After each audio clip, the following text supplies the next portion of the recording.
Hello friends. Did you know that nearly 80% of those who watch my videos aren't subscribed? If you enjoy the content, I'd truly appreciate it if you hit that subscribe button. It helps a lot. Also, don't forget to leave a like and share your thoughts in the comments. Your interaction not only supports the channel's growth, but also helps these stories reach more people. Thank you all for being here. By the way, where are you watching from? Let me know in the comments.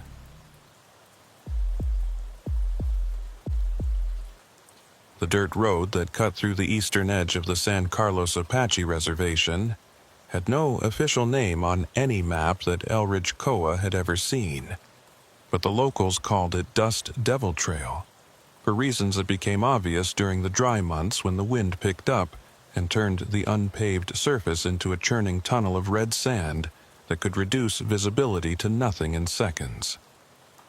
It was late June, and the temperature had been hovering above 105 degrees for the better part of 2 weeks, baking the high desert landscape into something that looked more like the surface of another planet than any part of Arizona that tourists saw in their glossy brochures. The mesquite trees stood twisted and skeletal against the pale sky, their shadows offering no real relief from the heat that radiated up from the ground in visible waves, and the air itself had taken on a quality that made breathing feel like work, each inhalation pulling in warmth that settled in the lungs and refused to leave. Elridge had been patrolling the eastern boundary of the reservation for 6 years, long enough to know every wash and arroyo, every abandoned homestead and hunting camp, every place where the tribal land pressed up against the borders of Greenlee County, and the jurisdiction became complicated in ways that outsiders never fully understood. The reservation wasn't a sealed territory with gates and checkpoints. It was porous and overlapping, a patchwork of treaty land and trust land and private holdings that created jurisdictional gray zones where tribal police and county sheriffs and federal agents all claimed authority, but none wanted full responsibility. It was in these boundary zones that things happened, things that fell through the cracks between agencies that didn't communicate well and didn't trust each other, and were often working with budgets so thin that thoroughness became a luxury they couldn't afford. The call had come through dispatch just after 2 in the afternoon, the voice of Yolanda at the station crackling through his radio with the flat, professional tone she used when something was wrong, but not yet an emergency. A missing child report from the Morrison Canyon camping area. A boy who'd wandered away from his family's site sometime during the previous evening and hadn't been found despite several hours of searching by family members and other campers. The family was non-tribal, visitors from Tucson who'd driven up for a weekend of hiking and hadn't understood that the reservation backcountry wasn't like the maintained campgrounds they were probably used to. Out here, the desert could swallow a person in minutes, especially a child, and the chances of survival decreased exponentially with each hour that passed under a sun that showed no mercy to the unprepared. Elridge acknowledged the call and turned his patrol truck onto the network of rough tracks that led toward Morrison Canyon, feeling the suspension protest as the vehicle bounced over ruts and stones that the last monsoon season had left behind. The canyon wasn't technically on reservation land. It sat just outside the boundary in what was classified as national forest. But the access roads all ran through tribal territory, and the informal agreement between the Apache police and the Forest Service was that whoever responded first took point, with the understanding that backup would come from wherever it was available. He'd worked missing person cases before, more than he wanted to count, and they fell into recognizable patterns. Most of the time, children who wandered off were found within a few hours, scared and dehydrated but alive, usually not far from where they'd disappeared. But there were exceptions, cases where the search stretched into days and ended with discoveries that nobody wanted to make, and Elridge had learned to approach each case with the same methodical care while hoping for the best and preparing mentally for the worst. The camping area appeared through the heat shimmer like a mirage, a cluster of tents and vehicles arranged in the informal pattern that car campers used when they wanted to feel like they were roughing it without giving up too many comforts. Elridge counted 5 separate campsites, 4 of them showing signs of occupation with camping gear and coolers visible, and one that looked abandoned with the tent still standing but no vehicle nearby. The family that had reported the missing child was easy to identify: a man and woman in their 30s standing near a newer model SUV with out-of-state plates, their body language radiating the particular kind of controlled panic that parents displayed when something was seriously wrong, but they were trying to hold themselves together for the sake of appearing rational to authorities. He parked the patrol truck in a position that would be visible from the access road in case other responders arrived, and stepped out into heat that hit him like a physical wall, despite having driven through it for the past 40 minutes. The air smelled of creosote and dust, and the faint chemical tang of camp stoves that had been used to cook breakfast hours earlier. The woman saw him first and started walking in his direction with quick strides that suggested she'd been waiting for official help and was relieved it had finally arrived, while the man stayed near the vehicle talking on a cell phone that probably had minimal signal, but was still better than nothing when you were desperate for any connection to the outside world. Her name was Marina Tala, and she introduced herself with a handshake that was too firm and too long, holding on as though physical contact with someone in uniform would somehow make the situation more manageable. She was medium height, with dark hair pulled back in a ponytail that had come loose in places, wearing hiking clothes that were expensive but not broken in, the kind of outdoor gear that people bought for occasional weekend adventures rather than serious backcountry use. Her eyes were red-rimmed in a way that suggested she'd been crying earlier, but had stopped because there was work to be done and breaking down wouldn't help find her son. When she spoke, her voice had the slightly too fast quality of someone running on adrenaline and fear, the words coming out in bursts that she had to consciously slow down to make coherent. Her son's name was David. He was 8 years old, and he'd been missing since approximately 9 o'clock the previous evening, when he'd asked to use the bathroom, and walked away from the campsite toward the designated facilities that were located about 200 yards down the main trail. The family had been cooking dinner and hadn't been worried when he didn't return immediately, assuming he'd stopped to look at something interesting or had met other campers and started talking. But when 15 minutes passed and then 20, Marina's husband had gone to check and found the bathroom area empty with no sign of David. They'd searched the immediate area first, calling his name and checking obvious places where a child might have wandered, then expanded the search to include other campsites and the network of hiking trails that radiated out from the camping area into the surrounding canyon lands. Other campers had joined the search as word spread, forming small groups that covered different directions while maintaining visual contact and periodically regrouping to share information. They'd searched through the night using flashlights and headlamps, following trails and checking washes and calling David's name until their voices were hoarse.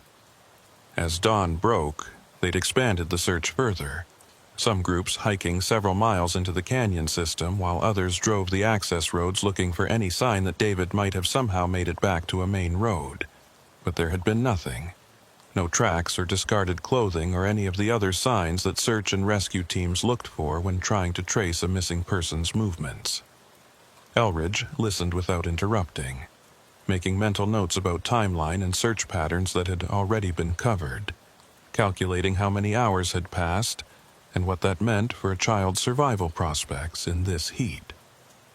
41 hours since David had last been seen, which meant he'd been through one full night and was now well into his second day of exposure.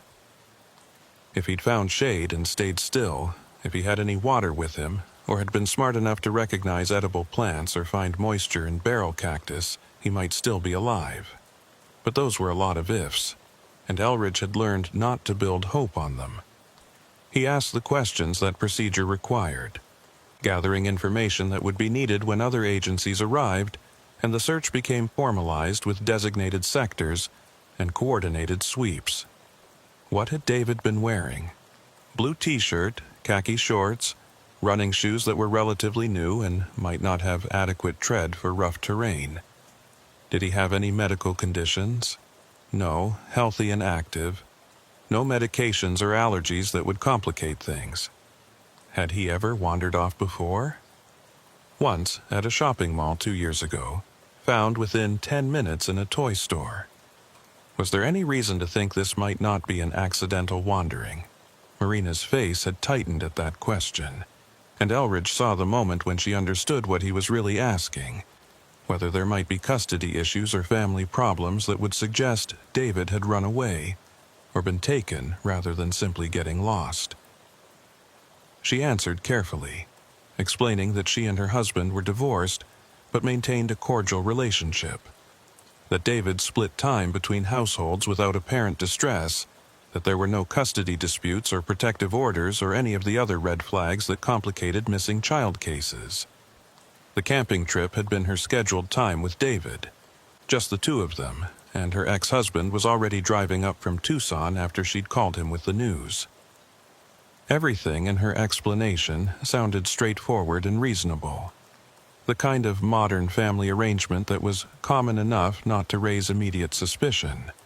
But Elridge noted the details anyway, because experience had taught him that initial statements didn't always match what investigations eventually revealed. He walked the area where David had last been seen, noting the terrain and vegetation and the multiple routes a child could have taken from the bathroom facilities. The designated trails were obvious enough, marked with worn paths and occasional cairns that hikers had built over the years. But there were also game trails and erosion channels and countless other routes that would look navigable to a child who didn't understand how quickly the desert could become a maze. The ground was hardpan and rock, not ideal for tracking, and any footprints that might have been left the previous evening had likely been obscured by the searching parties that had covered the same ground repeatedly through the night. The campsite itself was unremarkable. A standard family setup with a 6-person tent, camping chairs arranged around a fire ring, and a cooler that was still holding ice despite the heat. Marina's vehicle was parked nearby, a late-model SUV that was clean and well-maintained, the kind of reliable transportation that responsible parents drove. There were toys visible in the back seat, a handheld video game and some action figures, the normal detritus of a child's life. Nothing about the scene suggested anything other than what Marina had described. A routine camping trip that had gone horribly wrong when a child wandered away at dusk. But there was something that bothered Elridge, a detail so small that he almost dismissed it as irrelevant, but couldn't quite ignore. The abandoned campsite he'd noticed when first arriving, the one with a tent but no vehicle, was positioned in a way that would have given its occupants a clear view of the bathroom trail that David had walked. It might mean nothing, might just be campers who'd left early or who were out hiking for the day, but the tent looked weathered in a way that suggested it had been there longer than a single weekend, and there were no camping permits displayed on the site marker that Forest Service regulations required. He walked over to the abandoned site and stood at its perimeter, not entering because he had no warrant and no probable cause, but observing what was visible from public areas. The tent was a basic dome design, faded green fabric that had been patched in several places with duct tape, the kind of budget gear that long-term campers used when they were living outdoors by necessity rather than recreation. There was a fire ring with old ashes that had been rained on and dried multiple times, suggesting the site had been occupied for weeks at minimum. Scattered around the periphery were bits of trash that should have been packed out, food wrappers and empty water bottles and cigarette butts that created a slovenly impression inconsistent with responsible camping. What caught his attention most was the complete absence of personal items that would normally be visible at an occupied campsite. No camping chairs, no cooler, no cooking gear or tarps or any of the other equipment that accumulates when people settle into a location for any length of time. The tent stood alone, and when Elridge moved to an angle where he could see through the mesh door panel, The interior appeared empty of sleeping bags or pads or any other contents. It looked abandoned, but recently, as though someone had packed up everything portable but left the tent itself behind because it wasn't worth the effort to dismantle and carry out. He radioed dispatch and requested information about any permits issued for Morrison Canyon camping, knowing that Yolanda would have to contact Forest Service records and that the response might take time. While he waited, he photographed the abandoned site from multiple angles, documenting its position relative to Marina's campsite and the bathroom facilities, creating a visual record that might prove relevant or might be completely meaningless but cost nothing to preserve. The discipline of documentation had been drilled into him during training, the understanding that you couldn't know at the time of collection what information would eventually matter. So the only safe approach was to record everything and let later analysis determine significance. Marina approached as he was finishing the photographs, asking what he'd found and whether it related to David. Elridge gave a non-committal answer, explaining that he was simply being thorough and documenting the entire camping area as part of standard procedure. He didn't mention his concerns about the abandoned site because they were still formless, instinct rather than evidence, and creating alarm before he had anything concrete would serve no purpose except to increase her anxiety.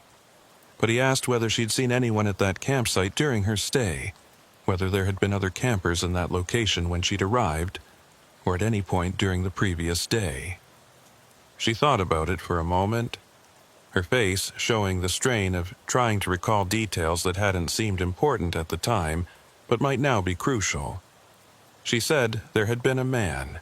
She'd noticed him briefly on Friday evening when they were setting up their own camp. He'd been older, maybe in his 50s, with weathered skin and the kind of lean build that came from hard living rather than gym workouts. She hadn't spoken to him directly, had just seen him moving around his campsite, and had assumed he was another camper enjoying the same area. When she'd gone to sleep Friday night, his tent was still there with a lantern visible inside. But when she'd woken Saturday morning, she hadn't paid attention to whether he was still around because she'd been focused on making breakfast and planning the day's activities with David. The description was too vague to be immediately useful.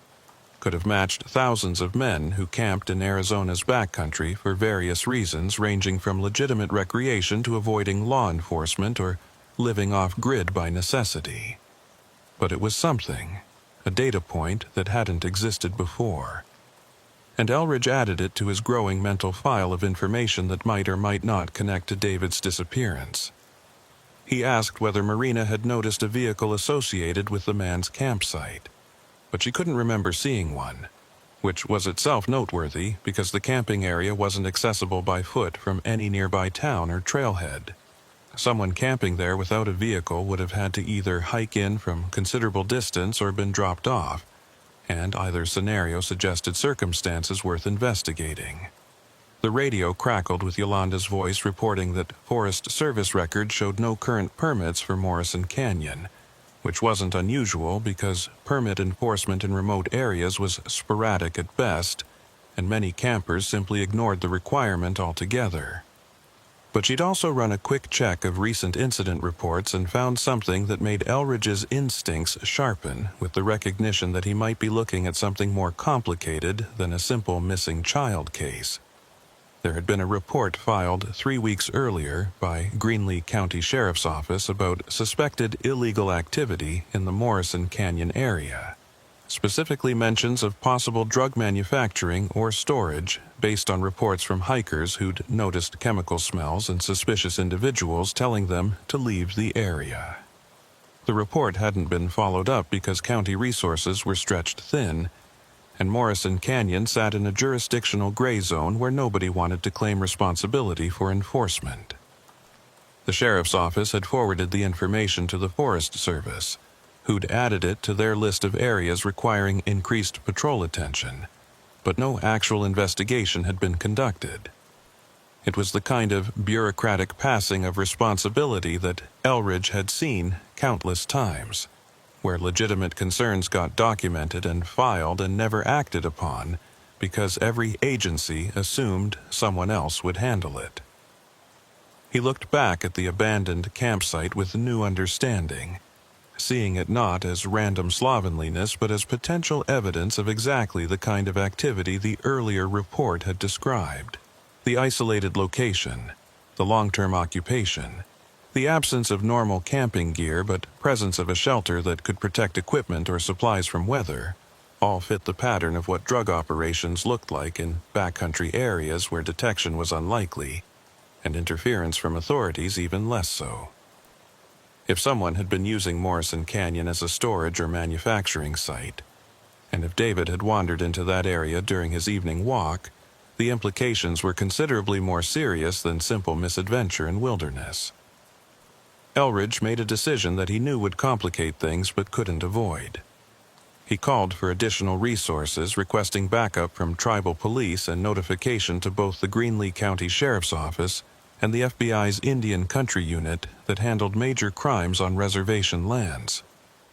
The request would trigger a multi-agency response that would take hours to coordinate and would transform the search from a local missing child case into a potential federal investigation. But the alternative was to continue operating on incomplete information while a child's life hung in the balance. The bureaucratic complications were secondary to the operational necessity of having adequate resources to search thoroughly and safely if the area was potentially compromised by criminal activity. Marina overheard enough of the radio traffic to understand that the situation was escalating beyond what she'd expected, and her expression shifted from worried to frightened as she processed the implications of federal involvement and criminal investigation terminology. Elridge pulled her aside and explained in terms that were honest but not alarmist, telling her that they were simply being thorough and that the additional resources would help conduct a more comprehensive search, but that she should prepare for the possibility that David's disappearance might not be a simple case of getting lost. He didn't elaborate on what he suspected, because doing so before having any evidence would be irresponsible, but he wanted her to understand that the investigation was entering a new phase where cooperation and honesty would be crucial. She asked directly whether he thought someone had taken David, whether this was a kidnapping rather than an accident, and Elridge gave the only answer he could under the circumstances. He said he didn't know yet, that they were looking at all possibilities and following every lead, and that the most important thing was to find David as quickly as possible regardless of what had caused his disappearance. It was the standard law enforcement non-answer that revealed nothing while sounding reassuring, and he could see in Marina's eyes that she understood exactly what he wasn't saying. The sun had moved across the sky while they talked, and the afternoon heat had intensified to the point where exertion became dangerous without constant hydration.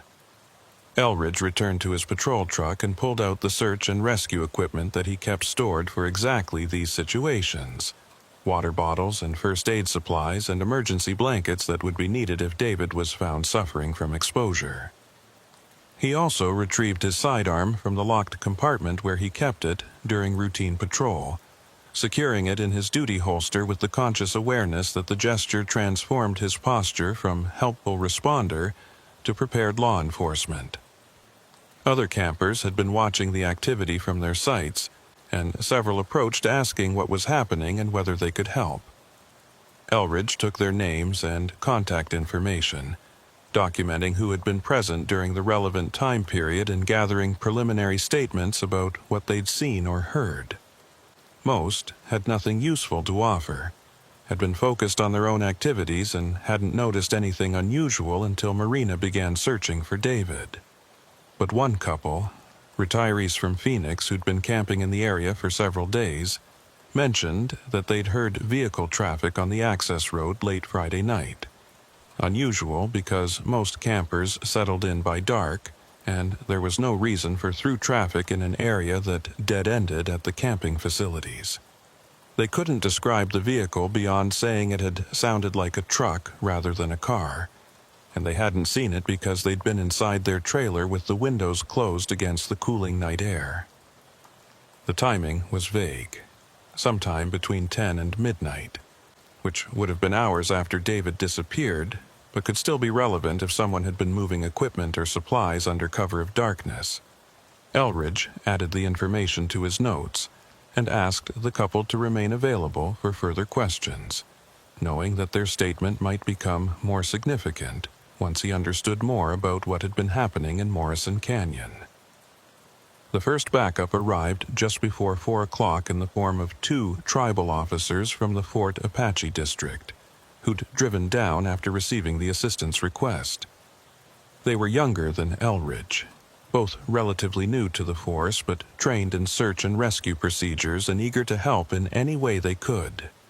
He briefed them on the situation, showing them the area that had already been searched and outlining his concerns about the abandoned campsite and the possible connection to criminal activity. They listened with the focused attention of officers who understood they were walking into something potentially complex and dangerous, and when he finished, they began preparing for a systematic search of the areas beyond what the civilian search parties had already covered. Elridge assigned them sectors radiating out from the bathroom facilities, giving them radios and clear instructions to maintain contact and report anything unusual regardless of whether it seemed directly related to finding David. The desert was unforgiving in its heat, and he stressed the importance of hydration and rest breaks, not wanting to create additional casualties by pushing searchers beyond their physical limits. They set out in opposite directions, moving with the methodical pace that proper searching required, scanning the ground for tracks or disturbed vegetation while also watching the horizon for any movement or anomaly that might indicate David's location.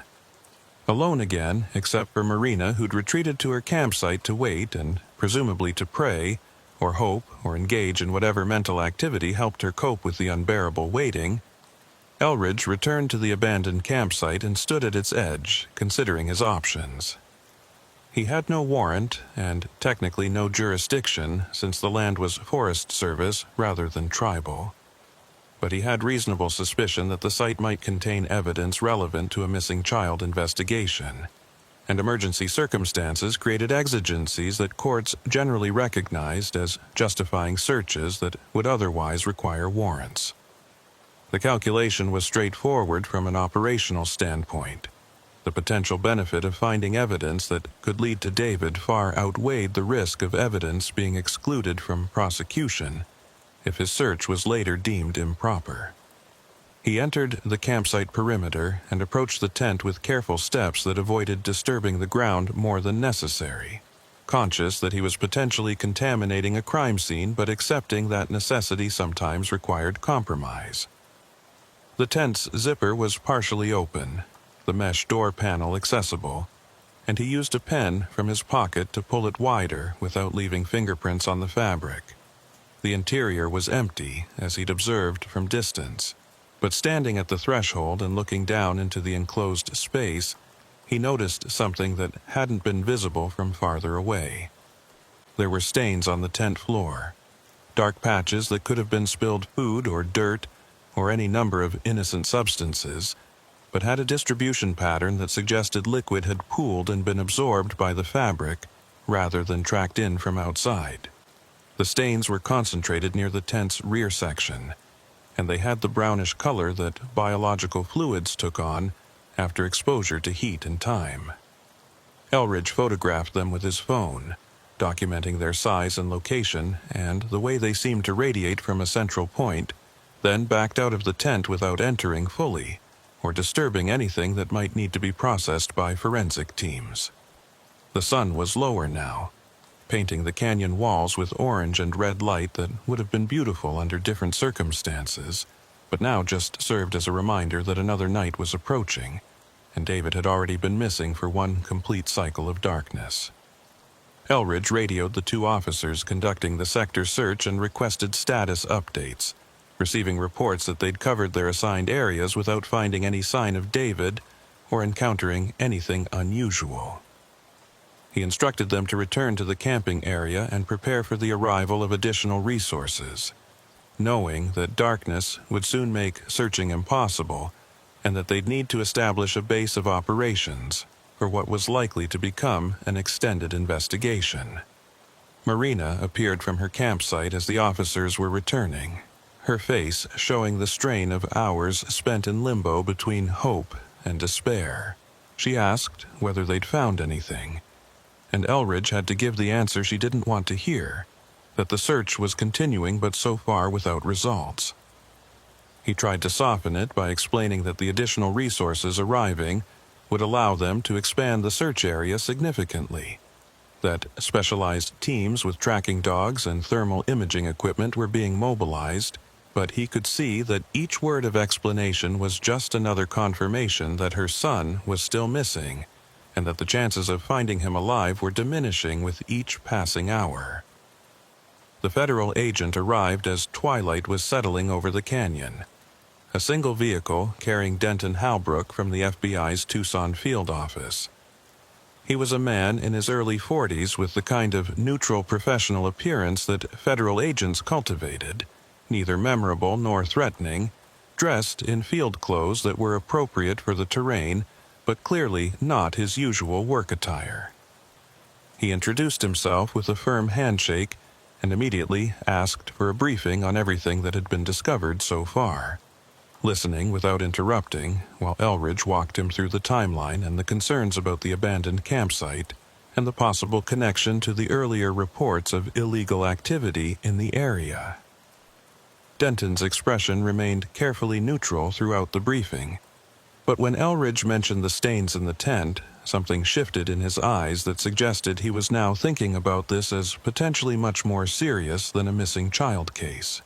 He asked to see the site, and together they walked to the abandoned camp while the last light faded and the first stars began appearing in a sky that was darkening from blue to purple to black.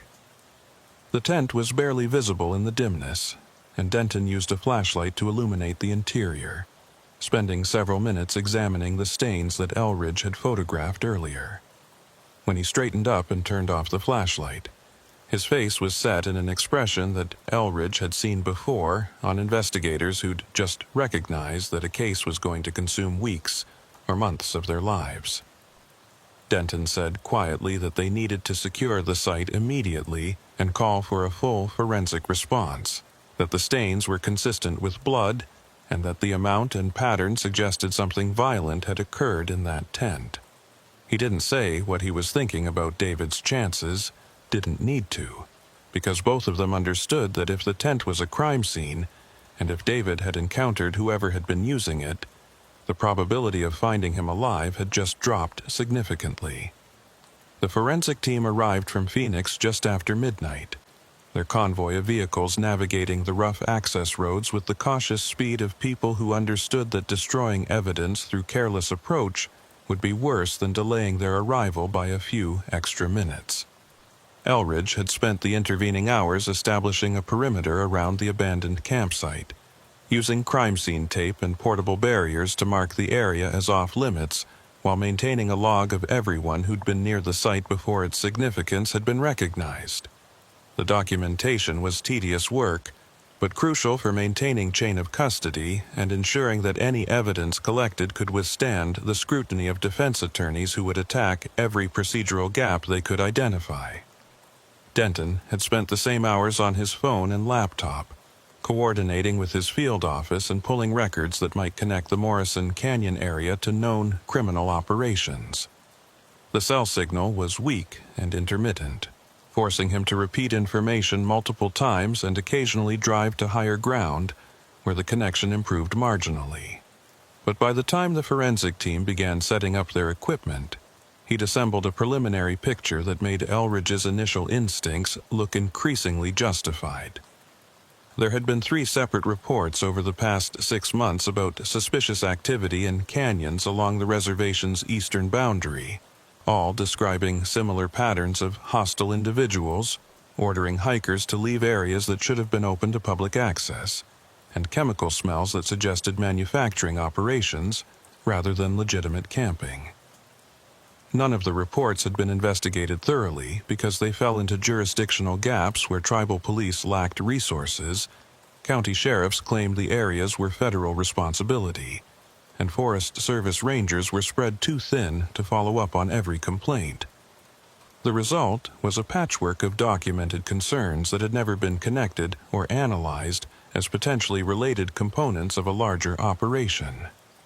Denton explained this to Elridge while they watched the forensic technicians begin processing the tent, his tone carrying the frustration of someone who'd seen too many cases where bureaucratic fragmentation allowed criminal activity to flourish in the spaces between agencies that should have been coordinating but weren't. The lead forensic technician was a woman named Portis, who'd spent 20 years processing crime scenes across Arizona and had the kind of methodical efficiency that came from doing difficult work so many times that it became routine. She directed her team with minimal verbal communication, using hand signals and established protocols to ensure that every surface and substance was documented before being collected, that photographs captured multiple angles and scales, and that nothing was disturbed until its position and condition had been recorded in ways that would allow later reconstruction of the scene. Elridge watched from outside the perimeter, learning from her technique while also scanning the surrounding darkness for any movement that might indicate someone was observing the investigation. The initial assessment of the tent's interior took nearly 2 hours, with technicians using chemical reagents to test the stains and UV lights to reveal traces that weren't visible to normal observation. The results confirmed what both Elridge and Denton had suspected. The stains were blood, human blood based on preliminary field testing, and the quantity suggested either a serious injury or something worse. The distribution pattern indicated the source had been relatively stationary, pooling in one location rather than tracking across the tent floor, which could mean the bleeding had occurred while someone was lying down or restrained. There were also traces of what appeared to be cleaning attempts, areas where the fabric showed chemical residue consistent with bleach or similar disinfectants, suggesting whoever had occupied the tent had tried to remove evidence after whatever had happened there. Portis emerged from the tent just before 2 a.m. and pulled off her protective gloves with the careful deliberation of someone transitioning from technical work to human interaction. She briefed Elridge and Denton in the flat professional tone that forensic specialists used when discussing horrors that would give normal people nightmares, explaining that beyond the blood evidence, they'd found hair samples and fiber evidence that would need laboratory analysis to determine origin and relevance. There were also footprint impressions and dust that had accumulated on the tent floor. Multiple, distinct patterns suggesting at least 3 different individuals had been inside the tent at various times. Though without controlled comparison samples, it would be impossible to determine when each person had been present or whether any of the prints belonged to David. The discovery that troubled her most, and the one she mentioned with visible reluctance, was a small section of tent fabric near the rear wall that had been cut from the inside, the edges showing the deliberate scoring pattern that came from someone using a blade to create an opening. The cut was low to the ground and measured roughly 8 inches in length, large enough for a child to squeeze through but too small for most adults. The fabric around the cut showed no blood traces, suggesting it had been made either before the bleeding event or after the tent had been cleaned, and its purpose wasn't immediately clear. It could have been an escape route, or a ventilation modification or something else entirely, but its existence suggested planning and intentionality rather than random violence. Elridge asked whether there was any way to determine if David had been in the tent, whether the evidence collected could confirm or rule out his presence, and Portis gave the answer he'd expected but hoped against. Without comparison samples from David, clothing, or personal items that could provide DNA or fiber evidence, they couldn't make definitive connections between the scene and the missing child. If Marina could provide something, a hairbrush or worn clothing that hadn't been washed, the laboratory could potentially identify matches. But even then, the results would take days or weeks to process through backlogs and protocols that couldn't be rushed regardless of how urgent the circumstances felt to those waiting for answers. Marina was asleep in her vehicle when Elridge approached just after 3 a.m. Her body curled in the driver's seat in a position that looked desperately uncomfortable, but was probably the only rest she'd managed in the past 2 days. He hated to wake her, but needed items that could provide the comparison samples Portis had requested, and waiting until morning would mean additional delays in processing that they couldn't afford. She stirred when he tapped gently on the window, her eyes opening with the instant alertness of someone who'd been sleeping lightly, if at all, hoping for news that would end the nightmare, but fearing what that news might be. He explained what he needed and why, keeping his language clinical and avoiding details about the blood evidence that would only intensify her distress without providing actionable information. She climbed out of the vehicle, moving with the stiff awkwardness of someone who'd been stationary too long in an uncomfortable position, and began searching through the camping gear for items that would serve the forensic team's needs. She found David's sleeping bag, still in the tent where he'd left it before walking to the bathroom facilities that final evening, and she pulled from it a t-shirt he'd worn the previous day and a small stuffed animal that he'd slept with since he was a toddler, despite being nominally too old for such things. Her hands shook as she passed the items to Elridge, and when she spoke, her voice had the hollow quality of someone who'd crossed some threshold of emotional endurance and was now operating on autopilot because breaking down completely wasn't an option, while there was still hope, however fragile, that her son might be found alive. She asked whether the evidence meant they thought David was dead, whether the blood in the tent meant they were no longer searching for a living child, but recovering a body, and Elridge gave the most honest answer he could manage, given the uncertainties and the need to maintain some measure of hope for her sanity.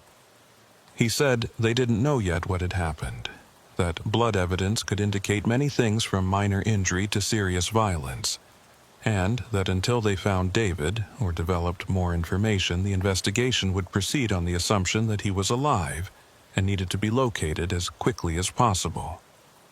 It was technically true, even if it avoided acknowledging the statistical realities that both of them understood.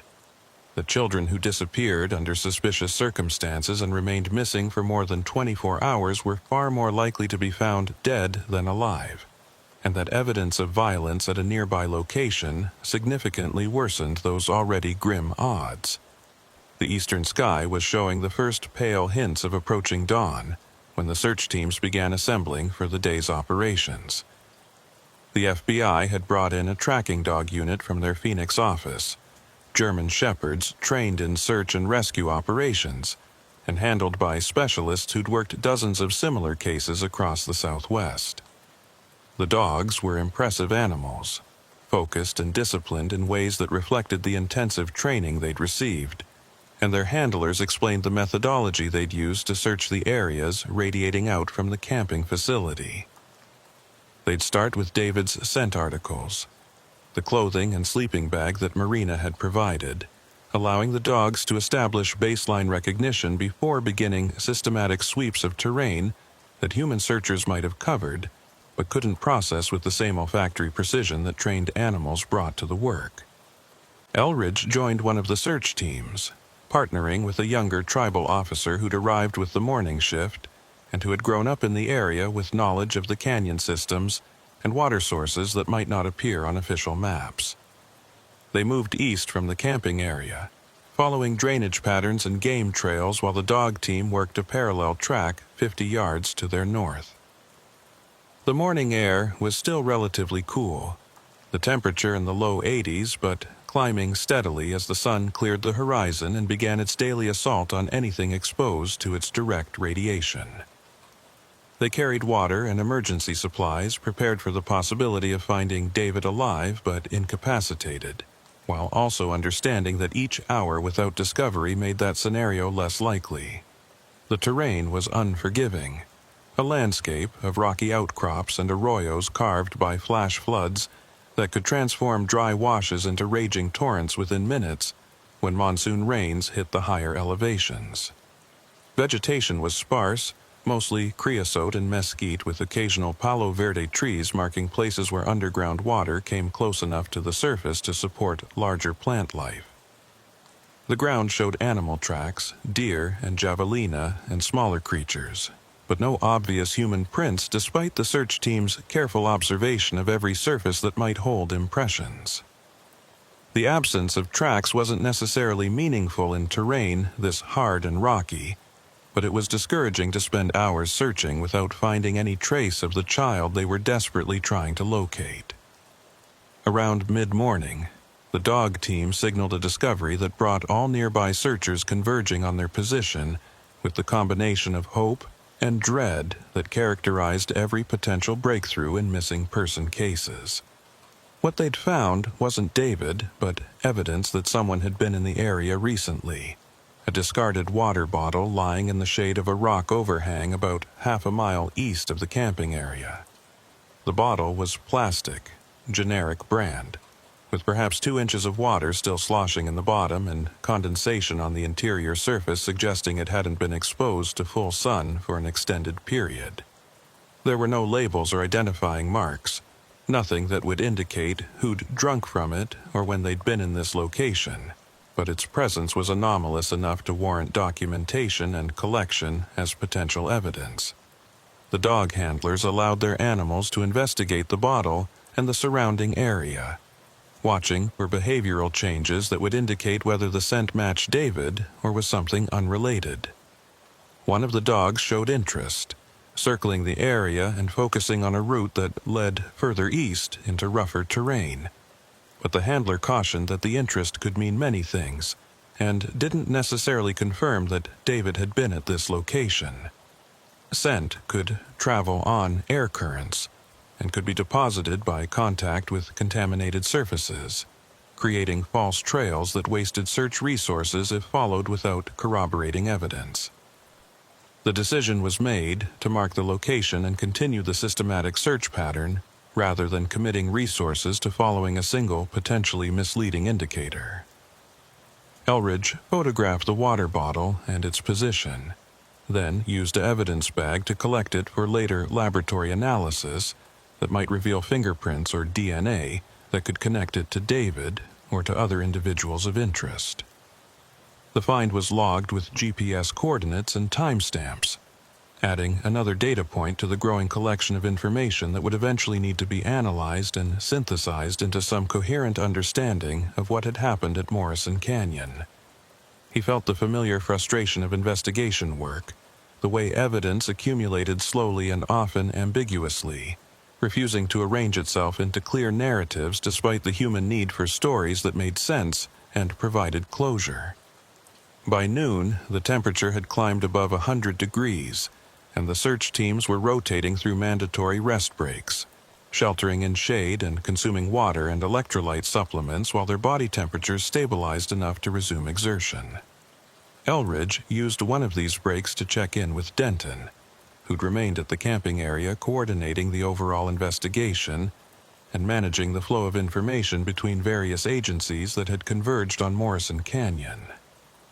The federal agent looked exhausted despite not having participated in the physical searching, his fatigue coming from the mental strain of trying to maintain control over an operation that involved multiple jurisdictions and competing priorities and personalities that didn't always work well together. Denton had news that complicated the investigation in ways that Elridge immediately recognized as significant.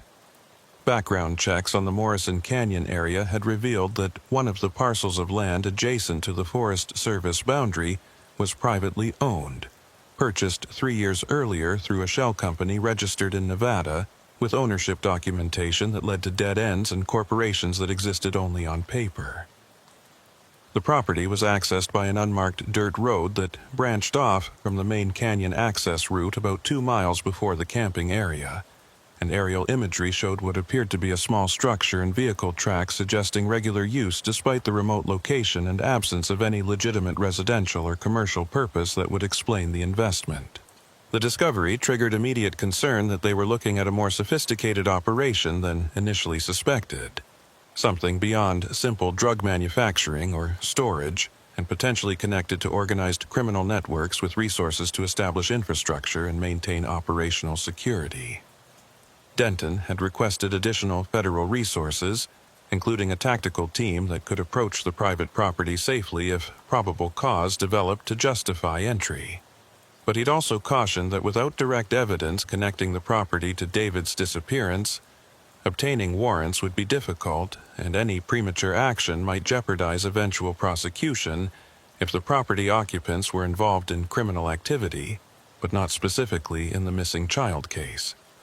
The legal and tactical complications were giving him headaches, both figurative and literal based on the way he kept rubbing his temples, and Elridge could see the weight of command decisions settling on him as he tried to balance the urgency of finding David against the requirements of proper procedure and the political realities of multi-agency operations, where missteps would be analyzed and criticized by supervisors who had the luxury of hindsight and no responsibility for making real-time choices under pressure and incomplete information. Elridge asked whether aerial reconnaissance had been conducted over the private property, whether they had current imagery showing activity or vehicles, or anything that might indicate occupation. And Denton explained that he'd requested drone surveillance, but been told that authorization would take hours because of airspace restrictions and tribal sovereignty issues that complicated what would normally be straightforward federal operations. The reservation boundary ran close to the private property in ways that made it unclear whether surveillance would violate tribal jurisdiction, and nobody wanted to create diplomatic incidents by conducting operations that could be interpreted as federal overreach into tribal authority without proper notification and coordination. The bureaucratic obstacles were infuriating when measured against a child's life hanging in the balance, but both men understood that cutting corners might feel satisfying in the moment, but would have consequences that extended beyond this single case. If they violated procedure and contaminated evidence or triggered legal challenges that resulted in suppression of crucial information, they could destroy any chance of prosecution and ensure that whoever was responsible for David's disappearance would escape justice through the very legal system that was supposed to hold them accountable. The tension between urgency and procedure was a constant feature of law enforcement work, and learning to navigate it without becoming either reckless or paralyzed was a skill that took years to develop and never became comfortable. The afternoon search operations expanded to cover terrain further from the camping area, with teams pushing into regions that were increasingly remote and difficult to navigate. Elridge's team encountered several areas where vegetation had been disturbed recently, branches broken and ground scuffed in ways that could indicate human passage, or could simply be the result of animal movement or natural erosion. Each potential sign required careful evaluation, photographs and documentation, and decisions about whether to commit resources to following trails that might lead nowhere, or might be the crucial break that the investigation desperately needed. Around 3 o'clock, one of the search teams radioed that they'd found something significant, and the tone in the officer's voice made Elridge's stomach clench with the recognition that this wasn't going to be good news. He and his partner moved toward the reported coordinates as quickly as the terrain allowed, scrambling over rock formations and through dense brush that tore at their clothing and skin.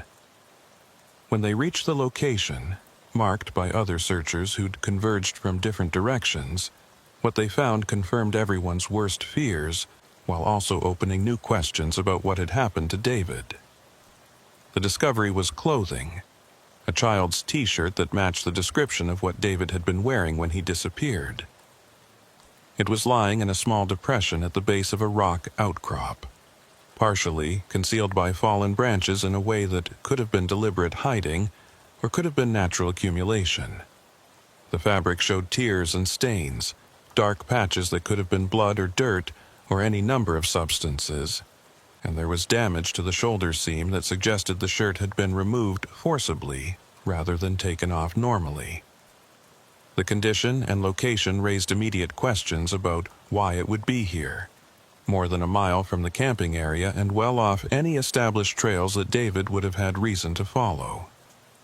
Portis and her forensic team were called to the location, picking their way through the rough terrain with equipment cases that must have weighed 40 pounds each, but which they carried without complaint because proper evidence collection couldn't be compromised by convenience or comfort. She examined the shirt in place before collecting it, photographing its position and condition from multiple angles while explaining to the assembled officers what she was seeing and what it might indicate. The tears appeared consistent with snagging on vegetation or rocks during movement through brush, suggesting the shirt had been worn while someone traveled through difficult terrain rather than being removed and then damaged afterward. The stains would require laboratory analysis to determine their composition, but their distribution and color suggested multiple substances rather than a single source of contamination. What troubled her most was the shoulder seam damage, which showed characteristics consistent with forcible removal while the wearer was struggling or resisting. The stitching had been torn rather than simply coming loose from wear, and the fabric around the tear showed stress marks that indicated pulling force had been applied. It wasn't conclusive evidence of abduction or violence. Children's clothing failed in all sorts of ways during normal play and adventure, but combined with the other evidence accumulating around the investigation, it added weight to the theory that David hadn't simply wandered off and gotten lost, but had encountered someone or something that had taken him away from the camping area against his will. The search radius was immediately expanded to cover the area surrounding the shirt discovery, with teams forming concentric rings and moving outward while maintaining visual contact and radio communication.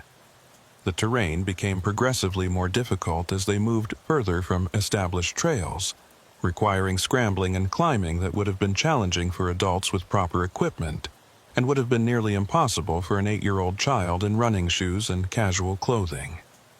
The implications were disturbing, suggesting either that David had been extraordinarily determined or desperate to travel this far into wilderness, or, more likely, that he hadn't come here under his own power but had been transported by someone who knew the area and had reasons for bringing him to such a remote location. Elridge found himself thinking about the timeline, trying to reconstruct what could have happened in the hours between David's disappearance from the camping area and the present moment. If someone had taken him, they would have needed to move him quickly enough to avoid detection by the search parties that had begun looking for him within hours of his disappearance, but carefully enough to avoid leaving obvious trails that would lead searchers directly to their location. The private property that Denton had mentioned became increasingly significant in this mental reconstruction, a possible destination where someone could hide a child away from search operations while maintaining access to vehicles and supplies and whatever infrastructure supported their operation. The thought of David being held somewhere nearby, possibly within miles of where dozens of officers were searching, was almost unbearable. Elridge pushed the emotional response aside and focused on the tactical implications, considering how someone holding a captive child would behave and what mistakes they might make that could provide opportunities for rescue. If the property was occupied, there would be routines and patterns, times when vigilance dropped and vulnerabilities opened. The challenge was identifying those patterns before time ran out for David, before whoever held him decided he was too much of a liability to keep alive or simply lost interest in whatever purpose he'd been taken for. Denton called with an update just before sunset, his voice tight with controlled excitement about a development that might provide the breakthrough they needed. The Nevada shell company that owned the private property adjacent to Morrison Canyon had been linked through financial records to other properties across Arizona and New Mexico, forming a network that suggested coordinated criminal enterprise rather than isolated illegal activity. More significantly, one of the associated properties had been raided 6 months earlier by DEA agents who had discovered a methamphetamine production facility and arrested 2 individuals whose records showed connections to trafficking organizations operating across the Southwest. The connection wasn't definitive proof that the Morrison Canyon property was part of the same operation, but it established probable cause for obtaining warrants and justified federal action that would have been legally questionable based solely on the missing child case. Denton was coordinating with his supervisors to assemble a tactical team that could approach the property safely, conduct surveillance, and execute entry if warranted by what they observed. The operation was being scheduled for the following morning, when visibility would be adequate for safe approach, but early enough that occupants might still be present, rather than having dispersed to avoid daytime heat. Elridge requested and received permission to accompany the tactical team, understanding that his knowledge of the local terrain and tribal jurisdiction issues could prove valuable during operations that would inevitably involve complications beyond what federal agents trained in urban environments would anticipate. He spent the evening preparing equipment and reviewing maps, familiarizing himself with approach routes and escape paths, and all the tactical considerations that would determine whether the operation succeeded in rescuing David or failed in ways that might cost the child his life if things went wrong at critical moments. Marina was informed that developments had occurred, but not given details about the tactical planning or the property that had been identified as a target of interest. The decision to withhold information was made to protect operational security and to avoid giving her false hope that might be crushed if the raid found nothing related to her son. But Elridge felt the weight of that decision as he watched her sitting alone in her vehicle. She deserved to know everything they knew and to be part of every decision that affected her child's fate. But operational necessity sometimes required excluding the very people who had the most at stake in outcomes that would determine whether they ever saw their loved ones alive again. The night passed slowly, with Elridge managing perhaps 2 hours of fitful sleep in his patrol truck before the pre-dawn briefing that would launch the tactical operation. The assembled team included FBI agents from the Phoenix field office, DEA personnel who'd worked the previous raid on the connected property, and tribal officers including Elridge, who would provide local knowledge and jurisdictional authority if the operation crossed onto reservation land.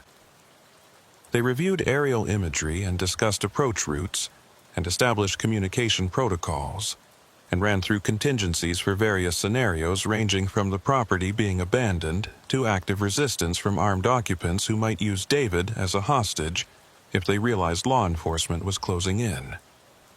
The plan called for a two-phase approach: initial surveillance from concealed positions to determine current occupation and activity levels, followed by tactical entry if probable cause developed, or if immediate action became necessary to prevent harm to David or destruction of evidence.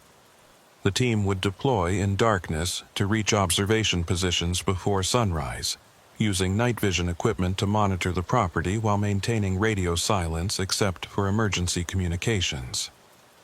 If David was seen or heard, if there was any indication he was being held at the location, the timeline would accelerate, and entry would be executed immediately regardless of other tactical considerations.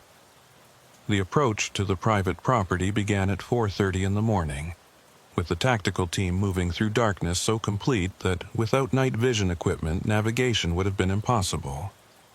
Elridge was positioned in the middle of the column, his role designated as liaison and terrain advisor rather than primary tactical operator.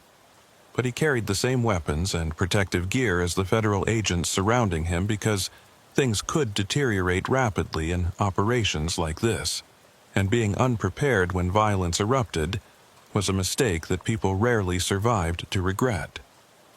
The night air was cool, probably in the low 70s, a brief respite from the daytime heat that would return with savage intensity once the sun cleared the eastern ridges and began its daily work of turning the desert into something hostile to human life. They moved in near silence, communicating through hand signals and the occasional whispered radio transmission when coordination required more precision than gestures could provide. The terrain was treacherous in darkness, loose rock and hidden depressions that could turn an ankle, or send someone tumbling down slopes that were steep enough to cause serious injury. Elridge used his knowledge of the area to guide the team along routes that minimized exposure and noise, following drainage patterns and natural corridors that provided concealment while allowing relatively efficient movement toward the target property. The distance was approximately 2 miles from where they'd staged the vehicles, a calculation based on getting close enough for effective surveillance while remaining far enough away that engine noise or other sounds wouldn't alert anyone at the property to law enforcement presence. The property's perimeter was marked by a barbed wire fence that was newer than the surrounding terrain suggested it should be. The posts still straight and the wire showing minimal rust, despite the corrosive effects of desert weather on metal. The fence wasn't a serious obstacle to trained personnel, but its presence indicated someone had invested in establishing boundaries and probably had reasons beyond simple property demarcation for wanting to control access. Elridge noted the fence's condition and construction quality, recognizing it as the kind of installation that professionals did when they were serious about security, rather than the casual barriers that casual landowners erected to satisfy legal requirements without really caring whether they were effective. The team established observation positions on a ridgeline that provided sight lines to the property's main structures while offering concealment behind rock formations and vegetation. Through night vision optics, the layout became visible as a collection of buildings arranged in a compound pattern rather than the random distribution that characterized legitimate rural homesteads. There was a main structure, probably living quarters based on its size, and the presence of what appeared to be windows and a door facing away from the observation position. Adjacent to it was a larger building with metal walls that reflected the faint starlight in ways that suggested industrial construction, possibly a warehouse or workshop.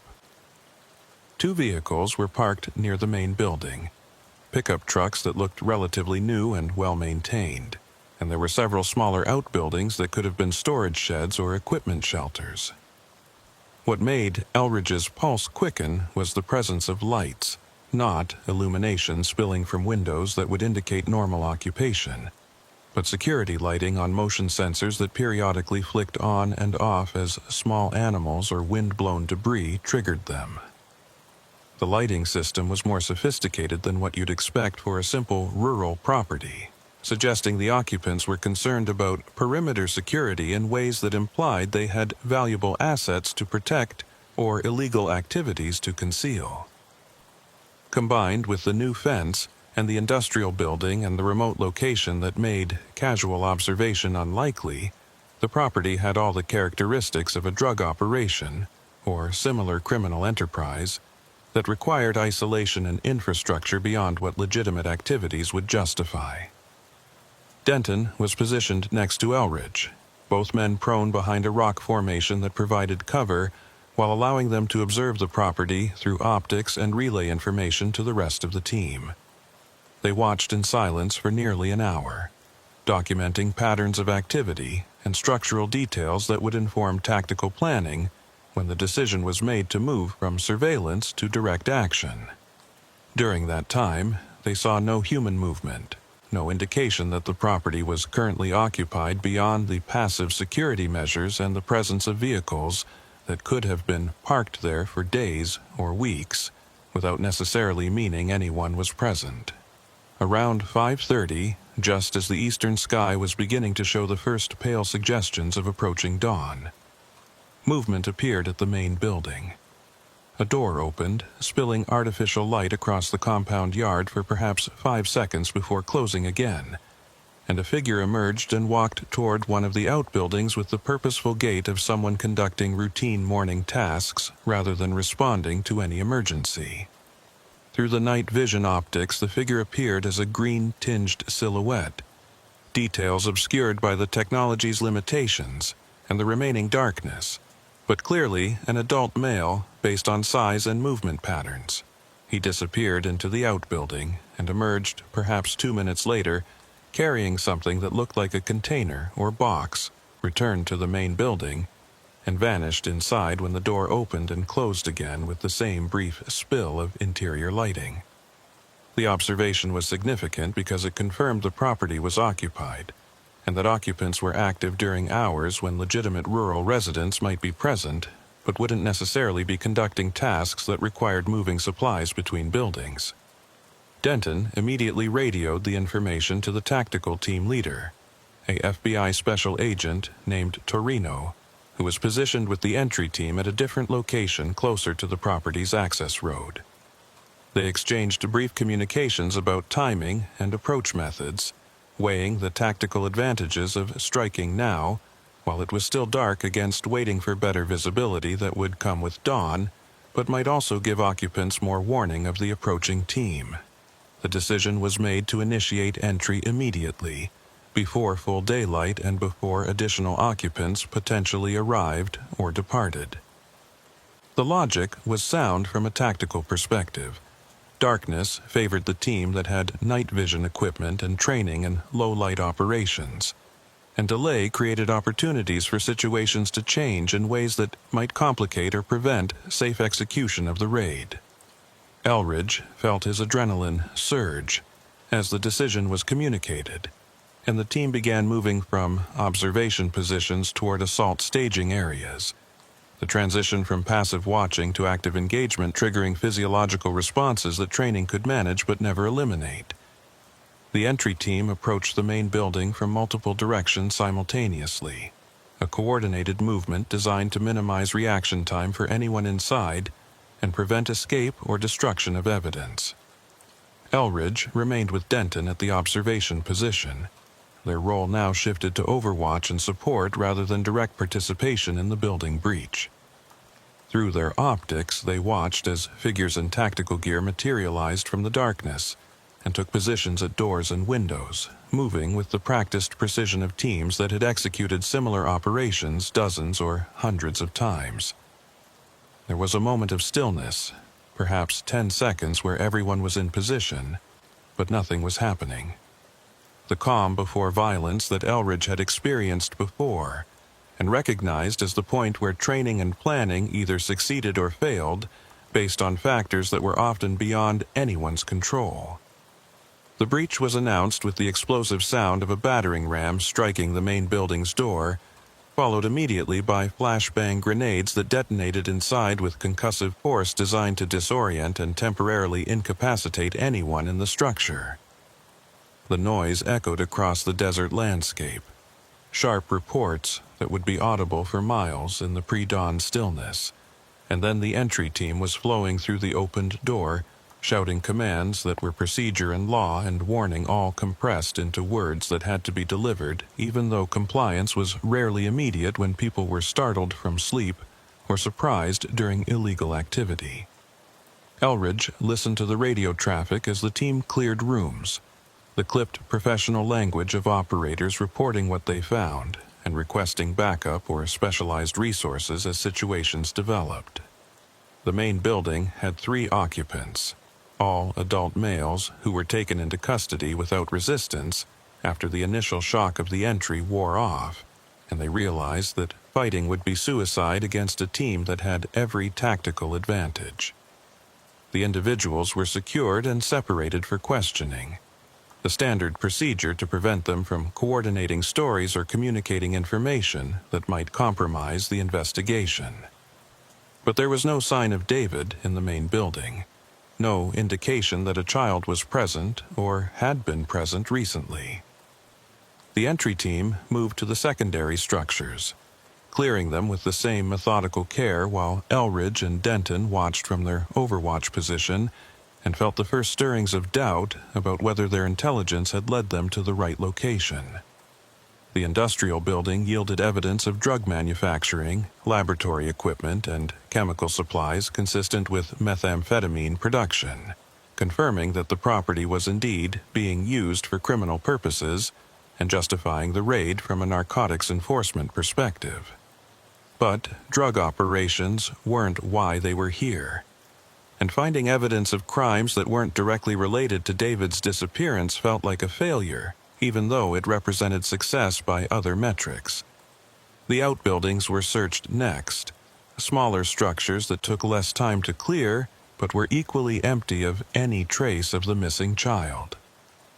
Elridge felt frustration building as each negative report came through the radio, the growing realization that despite the careful planning and the tactical precision and the reasonable suspicion that had justified the operation, they might have gotten it wrong.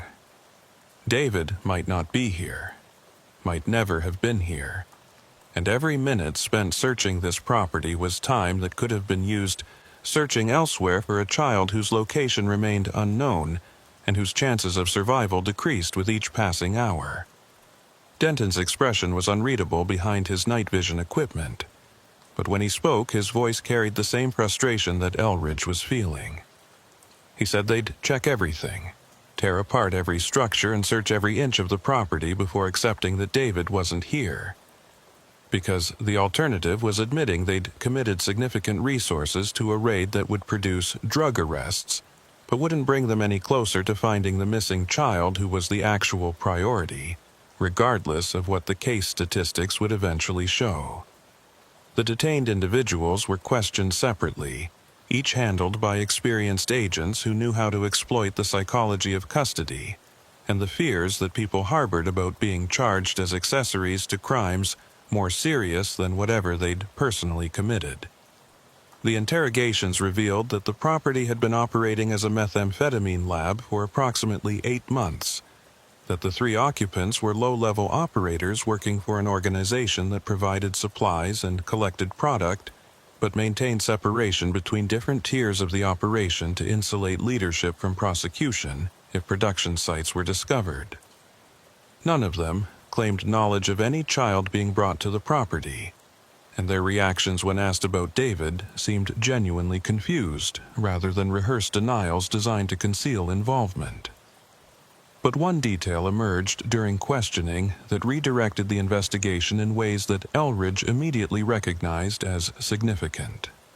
The main occupant, a man in his 40s who identified himself as the property's caretaker and primary cook for the drug operation, mentioned that they'd had problems with a squatter who'd been camping in Morrison Canyon and who'd been warned multiple times to stay away from the area because his presence was attracting attention from hikers who might report suspicious activity to authorities.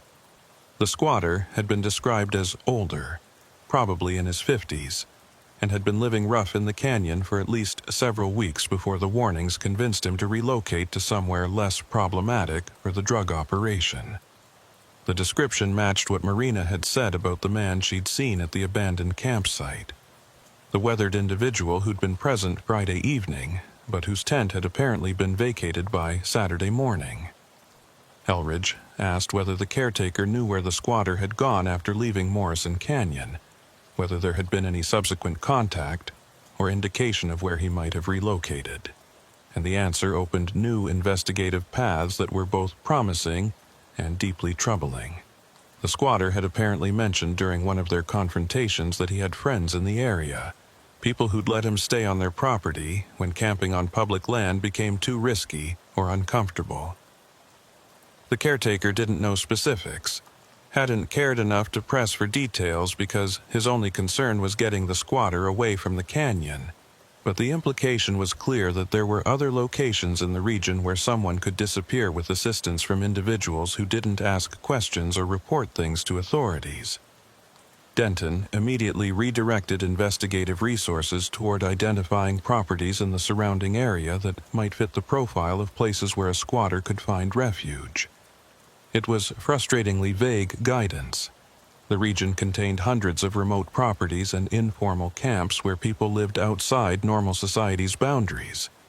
But it was more than they'd had before the raid, and represented a concrete lead that could be pursued through records, searches, and local knowledge. Elridge contributed what he knew about off-grid settlements and illegal camps on reservation boundary areas. Places where tribal police had limited jurisdiction and county sheriffs rarely ventured because the effort required to address quality-of-life violations didn't justify the resources when more serious crimes demanded attention. The sun had risen fully by the time the property search was completed, and the detained individuals were being transported to federal custody for formal processing and charging. The raid had been successful in disrupting a drug operation, and would probably lead to additional arrests as investigators traced the supply chain and distribution network, but it had failed in its primary objective of finding David or developing immediate leads to his location. Elridge felt the weight of that failure as he and Denton drove back toward Morrison Canyon, knowing that Marina would be waiting for news and that telling her they'd found nothing directly related to her son would be devastating regardless of how the information was presented. The forensic team was still processing the abandoned campsite when they arrived, working through evidence that had accumulated during the night and early morning. Portis had news that complicated the investigation's emotional landscape in ways that made Elridge's chest tighten with the recognition that they were dealing with something worse than he'd initially feared. The blood evidence from the tent had been analyzed through rapid processing protocols, and while definitive DNA results would take longer, preliminary testing indicated the blood came from at least 2 different individuals. One sample was consistent with an adult male based on quantity and distribution patterns, while a smaller amount appeared to come from a different source that could potentially be a child based on the limited volume and location within the tent. The implications were clear and terrible. Violence had occurred in that tent, probably involving multiple people, and while they couldn't yet confirm whether one of those people was David, the circumstantial evidence was pointing increasingly toward the conclusion that he'd somehow encountered the tent's occupant, and that the encounter had turned violent. Whether David had been injured in whatever happened, whether he was still alive somewhere recovering, or being held, or had succumbed to injury sustained in the tent, remained unknown. But the possibilities were narrowing toward outcomes that no one wanted to contemplate. Marina was informed of the developments in language that tried to balance honesty with sensitivity to her emotional state, explaining that evidence suggested David might have encountered someone dangerous, but that until they located him, they couldn't know the full circumstances or outcome of that encounter. She received the information with the hollow-eyed numbness of someone who'd passed through panic and fear into a state beyond either, where additional bad news just confirmed what she'd already begun accepting as the likely reality of her son's fate.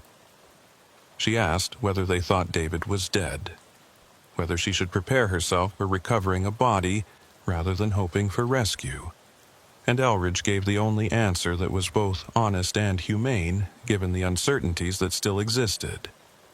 He said they were continuing to search and investigate, that until they had definitive evidence they would proceed on the assumption that David could still be found alive, but that she should understand the situation was serious, and that the evidence they were finding suggested circumstances beyond simple misadventure and wilderness. It was a non-answer that conveyed everything while committing to nothing, and he saw in her eyes that she understood exactly what he was telling her beneath the careful professional language.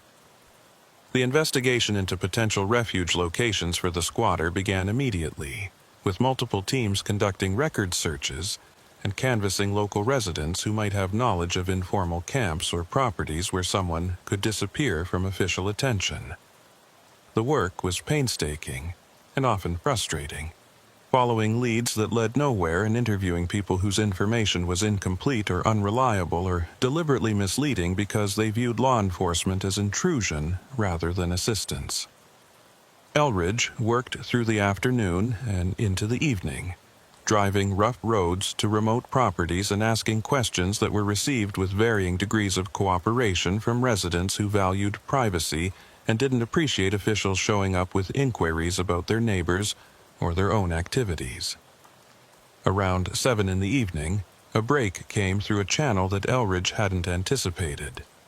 One of the tribal officers conducting canvass operations encountered an elder who lived in a traditional dwelling on reservation land about 5 miles northeast of Morrison Canyon. The elder mentioned that he'd seen smoke rising from an area near the boundary where no one should have been camping. Noticed it several days earlier but hadn't reported it because his relationship with tribal police was complicated by historical grievances and personal philosophy about governance and authority. When pressed about the smoke's location, he'd provided directions that were based on landmarks and traditional geographic references rather than GPS coordinates or road names, but which the officer had translated into approximate locations that could be checked. Elridge and Denton drove toward the area as sunset painted the sky in colors that would have been beautiful if the circumstances had allowed any appreciation for natural beauty. The route took them along barely maintained tracks that probably saw vehicle traffic only a few times each year, through terrain that was progressively more remote and isolated from any semblance of human development or oversight. The smoke location that the elder had described was in a small valley carved by ancient water flows, sheltered by rock formations that would make it invisible from most directions, and accessible only through narrow approaches that could easily be watched or defended by anyone wanting to maintain security. As they approached the valley's entrance, Elridge felt his instincts activate in ways that experience had taught him to respect. Something about the location felt wrong, not in any specific identifiable way, but in the accumulation of subtle indicators that suggested human presence and intentional concealment. There were tire tracks visible in softer soil, relatively fresh based on their definition and lack of erosion, indicating vehicles had been in the area recently despite its remoteness. There was disturbed vegetation along the approach route, branches broken and ground compacted in patterns consistent with repeated passage rather than single-event travel. And as they penetrated deeper into the valley, there was the faint smell of smoke and chemical processing. The same combination that had characterized the drug lab they'd raided earlier, but present here in concentrations that suggested a smaller-scale activity or better ventilation. They parked the vehicle approximately quarter-mile from where the elder had indicated the smoke originated, not wanting to announce their approach with engine noise that would carry clearly in the evening stillness. They proceeded on foot with weapons drawn and senses alert to any indication of threat or danger, moving carefully through terrain that could easily conceal ambush positions or lookout posts. The light was fading quickly now, the brief desert twilight transitioning toward full darkness, and they used the remaining visibility to navigate while knowing that if confrontation came, it would likely happen in conditions that favored whoever was familiar with the location over visitors approaching for the first time. The camp appeared through the dimness as a collection of improvised structures, tarps and plywood and salvaged materials assembled into shelters that provided minimal weather protection but could be abandoned quickly if necessary. There was a fire pit with embers still glowing, suggesting recent occupation, and scattered around the camp perimeter was the detritus of extended habitation, food containers and empty bottles, and the random accumulation of trash that people generated when they stopped caring about maintaining appearances. A vehicle was parked partially concealed under camouflage netting, an older pickup truck that looked functional despite visible rust and body damage. What made Elridge's breath catch was the presence of children's items among the camp's scattered contents.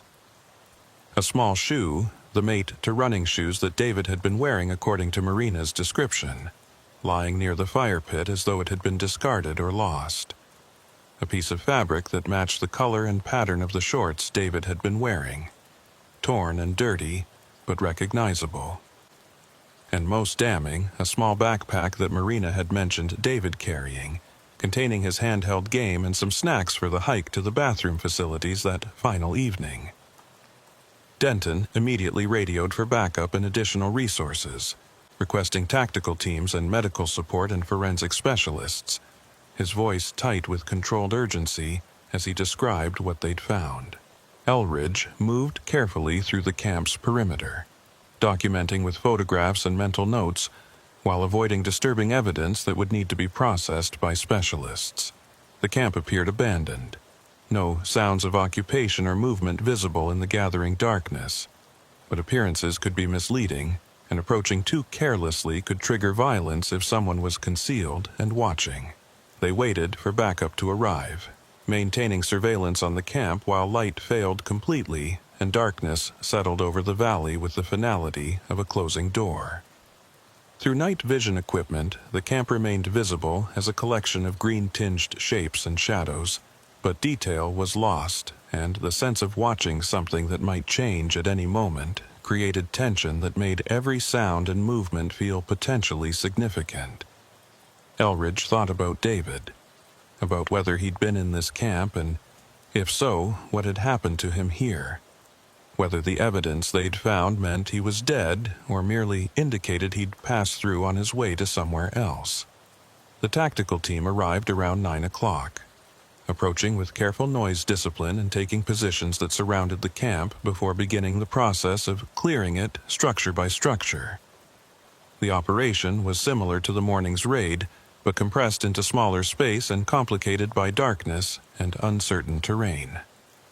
Elridge watched from his overwatch position as the team flowed through the camp, calling out clear notifications as each shelter was searched and found empty.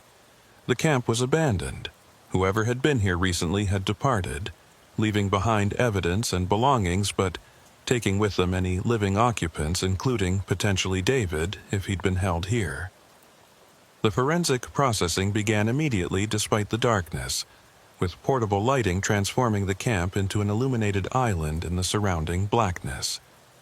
Portis and her team worked through the items with systematic care, collecting and documenting each piece of potential evidence while building a picture of what had occurred in this location. The children's shoe was confirmed as matching David's other shoe still in his camping gear. The fabric was positively identified as coming from his shorts, and the backpack contained items that Marina verified belonged to her son. The evidence was conclusive that David had been at this camp, but it revealed nothing about what had happened to him here or where he might be now. What the forensic team found in one of the shelters made the investigation's trajectory shift in ways that Elridge immediately recognized as transforming this from a potential recovery operation into an active pursuit. There was documentation, handwritten notes, and receipts and communication records that suggested the camp had been used not just as a refuge for a single squatter, but as a coordination point for a broader network. The notes referenced locations and times and dollar amounts, the language of illegal commerce conducted by people who were careful, but not careful enough to avoid leaving traces that investigators could follow. More significantly, there were references to movement schedules and pickup locations, suggesting that whatever operation had been running from this camp involved transporting things or people across the reservation boundary into areas where federal and tribal jurisdiction became complicated. Denton assembled the investigative team in the camp's center and briefed them on what the documents suggested, that they were looking at something more organized than a single individual's criminal activity. The squatter who'd occupied the Morrison Canyon tent had apparently been part of a network that used remote camps and isolated properties to facilitate trafficking operations, moving drugs or people, or both, through routes that exploited jurisdictional gaps and the vastness of the territory that made comprehensive surveillance impossible. The network appeared to extend across multiple locations, with the Morrison Canyon area serving as one node in a larger system that would require extensive investigation to fully map and disrupt. The immediate question was whether David had been taken as part of this trafficking operation, whether his disappearance from the camping area had been opportunistic criminal behavior by someone who'd seen a vulnerable child and decided to incorporate him into whatever they were moving through their network. The alternative, that David's encounter with the squatter had been coincidental, and his current location was unrelated to the trafficking operation, seemed increasingly unlikely given the accumulating evidence. If he'd been taken into the network, his location could be anywhere along routes that stretched across state lines and into Mexico, destinations that would require coordination with multiple agencies and jurisdictions to search effectively. Marina was brought to the campsite against the advice of several team members who felt that exposing her to evidence locations would be traumatic and potentially compromising to the investigation. But she'd insisted with an intensity that made clear she would not be denied, and Elridge had supported her request because he understood that uncertainty and waiting were sometimes worse than confronting difficult truths directly. She stood at the camp's perimeter and looked at her son's belongings laid out for documentation and photography, her face expressionless in ways that suggested she'd moved beyond emotional response into some survival mode where feeling would have to wait until circumstances allowed the luxury of breaking down. She asked the question that everyone was thinking, but nobody wanted to answer definitively. Was David alive? Did the evidence suggest he'd survived whatever happened at this camp? Or should she prepare herself for the worst? Elridge looked at Denton before answering. seeking some guidance about how to present information that was simultaneously hopeful and deeply troubling, and saw in the federal agent's expression the same uncertainty about what honesty required in moments like this. Elridge chose his words carefully, understanding that what he said in this moment would stay with Marina for the rest of her life, regardless of what eventually happened with David. He explained that the evidence suggested David had been at the camp, that his belongings being left behind could mean several things ranging from him being moved to another location to the possibility that he'd escaped or been released. The absence of blood evidence at the camp, the lack of any signs of violence in the immediate area, these were reasons to maintain hope even as the investigation followed leads that might ultimately confirm the worst. He didn't say what both of them were thinking, that children taken into trafficking networks rarely emerged alive, that the statistics were brutally clear about outcomes in cases where victims disappeared into systems designed specifically to exploit and conceal.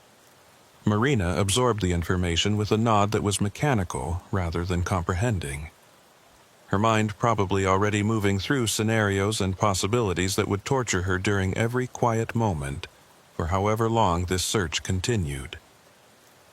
She asked whether she could take the backpack, whether having something of David's would be possible, and Elridge had to explain that everything was evidence now and would need to be retained for processing and potential trial use. The practical cruelty of that reality, that she couldn't even hold her son's belongings while waiting to learn his fate, seemed to break through her numbness briefly. Her face crumpled before she regained control and turned away to compose herself in privacy that the assembled law enforcement personnel tried to grant by focusing on their work and pretending not to notice her distress.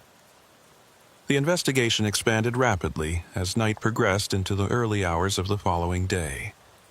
The documents found at the camp were analyzed and cross-referenced against databases of known trafficking operations, revealing connections that stretched across Arizona and into New Mexico and potentially beyond.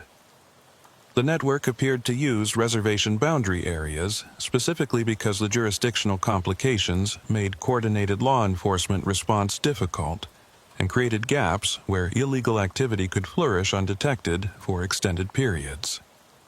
Phone numbers found in the documentation led to additional suspects, some with prior arrests for human trafficking and drug distribution, others who appeared to be facilitators providing logistics and safe houses for operations that moved contraband and people through routes that avoided major highways and official checkpoints. Denton coordinated with FBI field offices across the Southwest, sharing information and requesting surveillance on properties and individuals connected to the network. The response was immediate and extensive, reflecting the federal priority given to human trafficking cases and the particular urgency that missing children created in bureaucratic systems that could move with surprising speed when properly motivated. Warrants were obtained for locations in 3 states. Tactical teams were mobilized for simultaneous raids designed to prevent suspects from being warned and destroying evidence. And the full apparatus of federal law enforcement was brought to bear on a network that had probably operated successfully for years, by staying small enough and dispersed enough to avoid attracting this level of attention. But all the coordination and resources and tactical precision couldn't change the fundamental reality that David's location remained unknown. The raids executed over the following 48 hours produced arrests and evidence seizures that would lead to prosecutions and likely significant prison sentences for those involved, but none of the detained individuals claimed knowledge of a specific child matching David's description. Some said nothing, exercising their right to silence and waiting for lawyers who would advise them that cooperation might reduce sentences, but would also require admitting to crimes that carried decades of incarceration. Others provided partial information, describing aspects of the network's operations in exchange for consideration during sentencing, but their knowledge was compartmentalized by design, and none could provide the specific intelligence that would lead directly to David. Elridge spent 3 days working nearly without sleep, following leads and conducting interviews and reviewing evidence as it accumulated from multiple sources.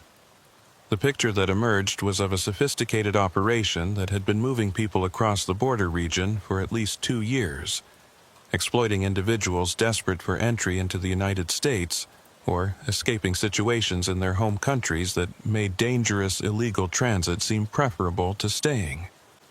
The operation had generated significant revenue for those running it while creating suffering for those being transported, cramped in vehicles and held in substandard conditions, and subjected to violence when they couldn't pay demanded fees or when they became liabilities that threatened operational security. Whether David had been incorporated into this system as a victim, or had simply encountered it by accident and been eliminated as a witness, remained unclear. The forensic evidence from the Morrison Canyon tent showed that someone had been seriously injured or killed there, the quantity and pattern of blood consistent with traumatic violence.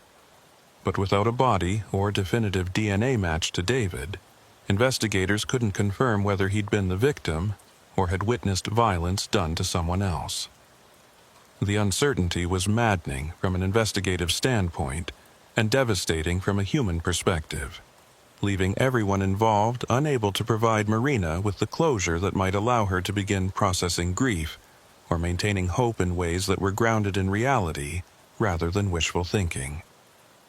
On the 4th day after the camp discovery, a development occurred that redirected the investigation toward possibilities that were simultaneously encouraging and deeply troubling.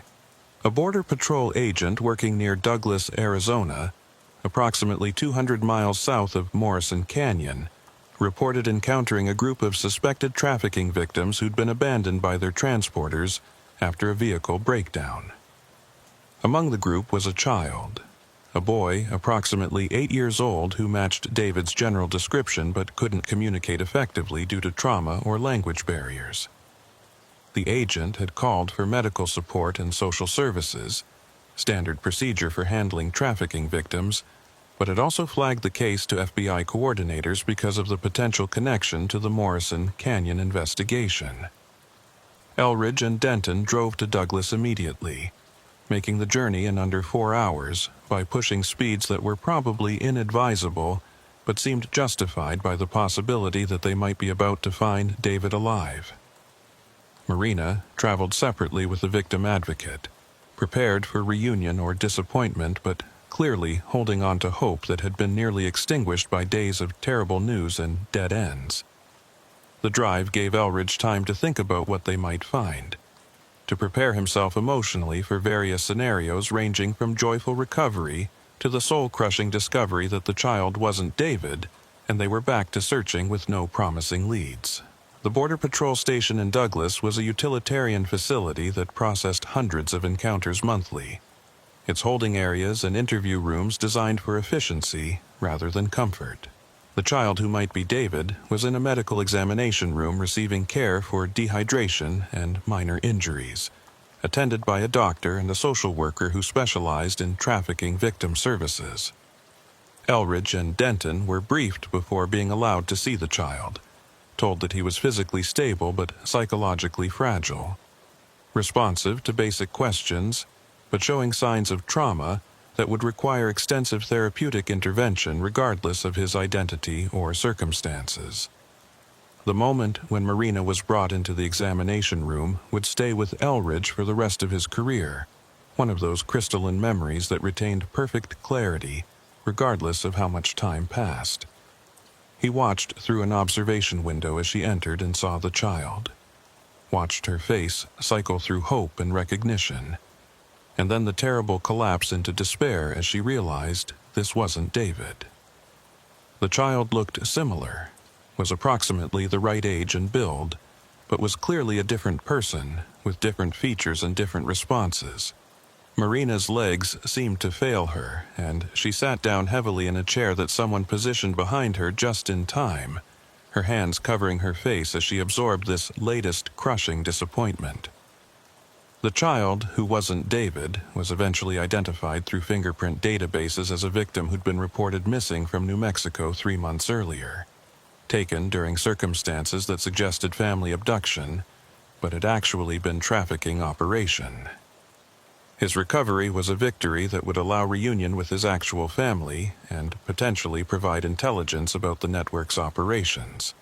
But it did nothing to help find David and represented another dead end in an investigation that was accumulating more questions than answers despite the resources being applied to it. Elridge drove Marina back toward Morrison Canyon in silence, both of them too exhausted and emotionally depleted for conversation that would require energy neither possessed. He thought about the randomness of survival in trafficking situations, how some victims were recovered alive while others simply vanished into systems that consumed them without leaving traces that investigators could follow.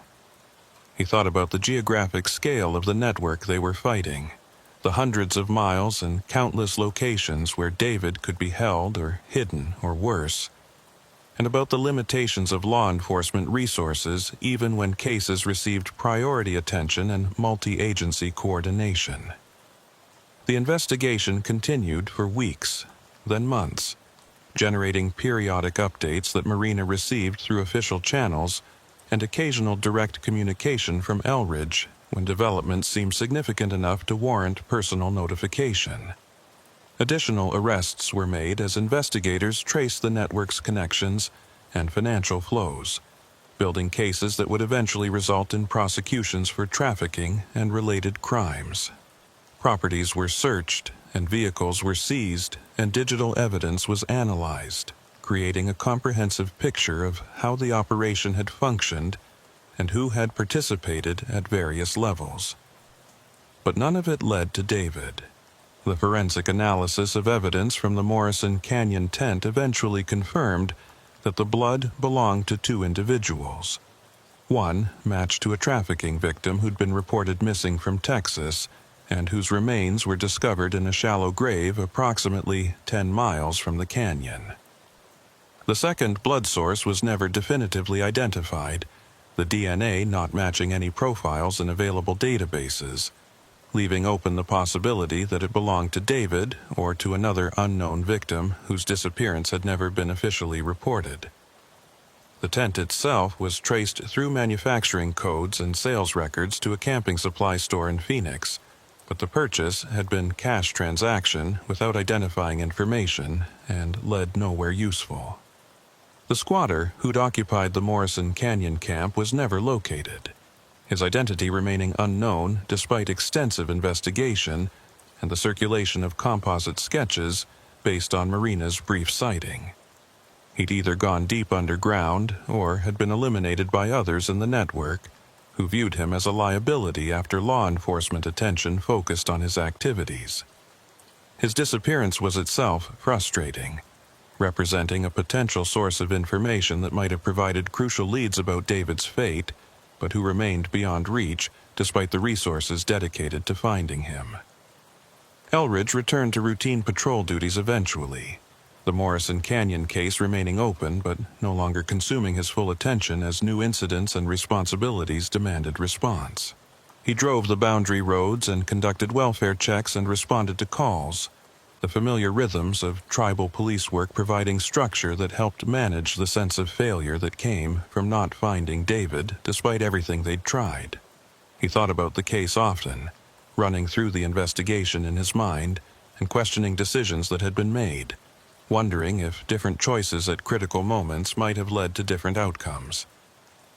Marina stayed in the area for 6 months before returning to Tucson, unable to leave while there remained any possibility that David might be found nearby, but eventually accepting that continuing to wait in Morrison Canyon served no purpose beyond prolonging her agony.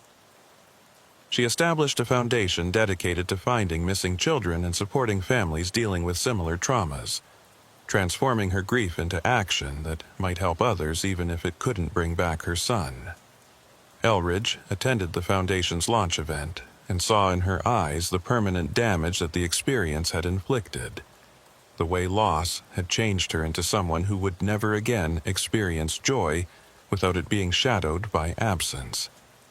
2 years after David's disappearance, Elridge was conducting a routine patrol near the eastern boundary when he encountered a group of hikers who mentioned finding something unusual in a remote canyon approximately 15 miles from Morrison. They described it as a child's shoe, weathered by exposure but clearly not old enough to have been there for decades. Elridge felt his chest tighten as he requested the specific location and began the process of accessing terrain that would require hiking because no roads reached the area the hikers described.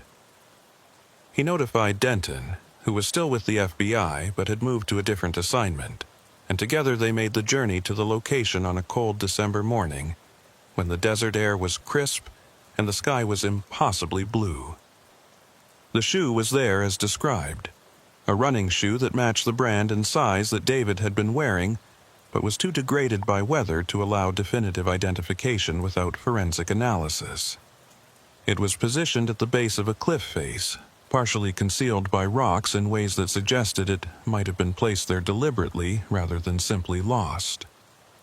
Elridge photographed it from multiple angles and collected it using proper evidence protocols, maintaining chain of custody even though he knew that 2 years of exposure would likely have destroyed any biological evidence that might have confirmed whether it belonged to David. They searched the surrounding area methodically, looking for any other traces or remains that might indicate this was where David's journey had ended. They found nothing definitive, just the ambiguous shoe that could have belonged to him or to any number of other children who'd passed through the area over the years. The forensic analysis eventually determined that the shoe was consistent with David's size and brand preference, but couldn't exclude other potential owners, leaving it as another piece of suggestive but inconclusive evidence in a case built entirely from fragments that never quite assembled into complete answers. Elridge kept the case file on his desk, adding to it periodically when new information emerged, or when developments in related investigations suggested potential connections to David's disappearance.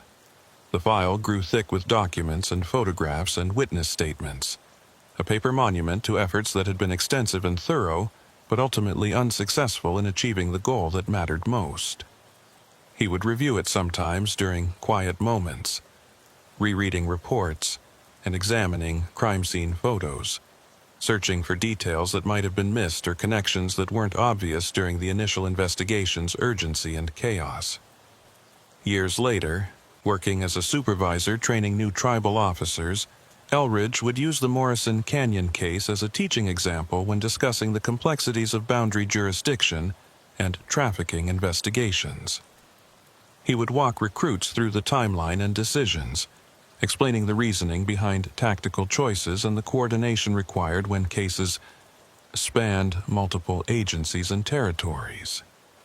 But he would never share the full emotional weight of the case, never quite convey what it felt like to know that somewhere in the desert vastness, a child had disappeared into systems designed specifically to exploit the vulnerable and conceal evidence of crimes that destroyed lives.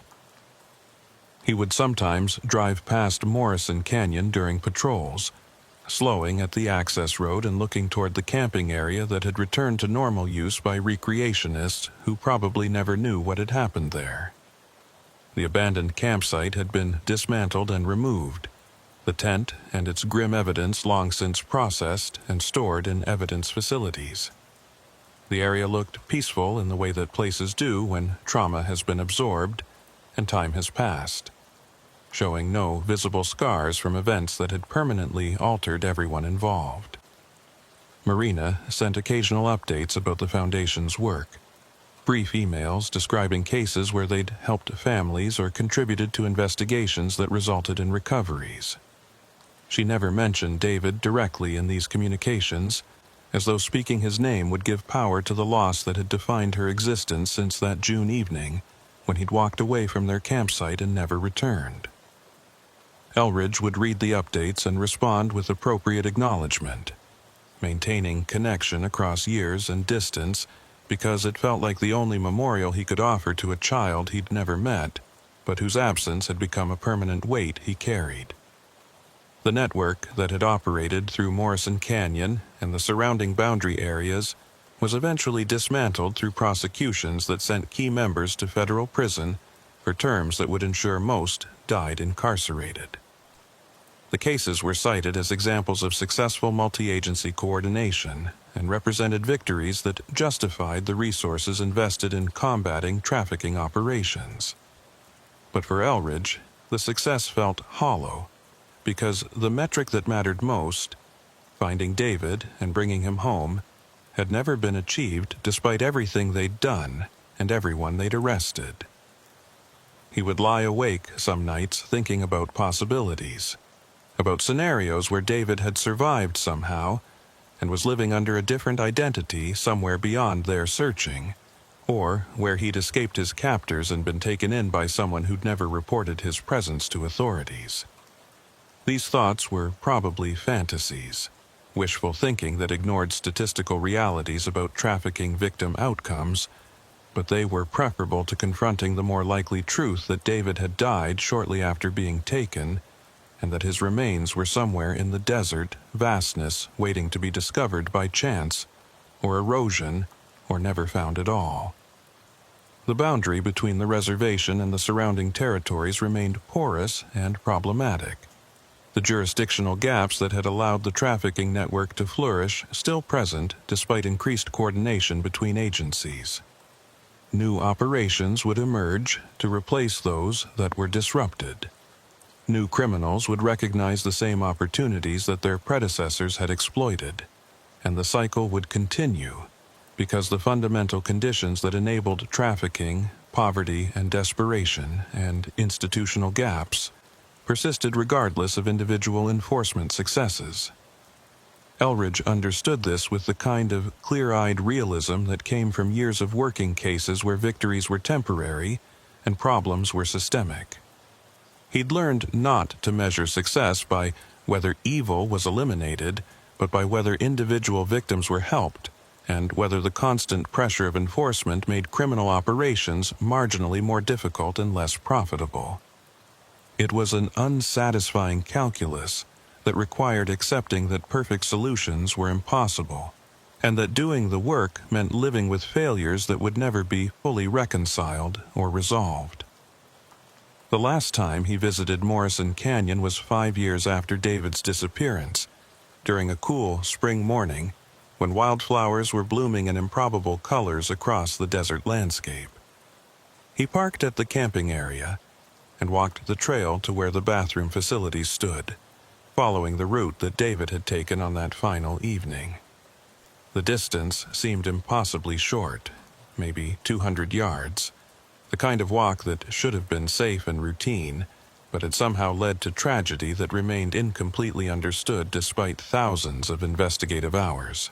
He stood at the spot where he imagined the encounter might have occurred, where a child, walking alone at dusk, had crossed paths with someone who'd seen opportunity or threat, or simply hadn't cared about consequences beyond immediate circumstances. He tried to picture what had happened, how David had been taken from this place to the tent, where violence occurred to the camp where his belongings were abandoned to whatever final destination claimed him. The narrative had gaps that would probably never be filled, spaces where evidence ended and speculation began, and where the truth remained hidden behind barriers that investigation couldn't penetrate.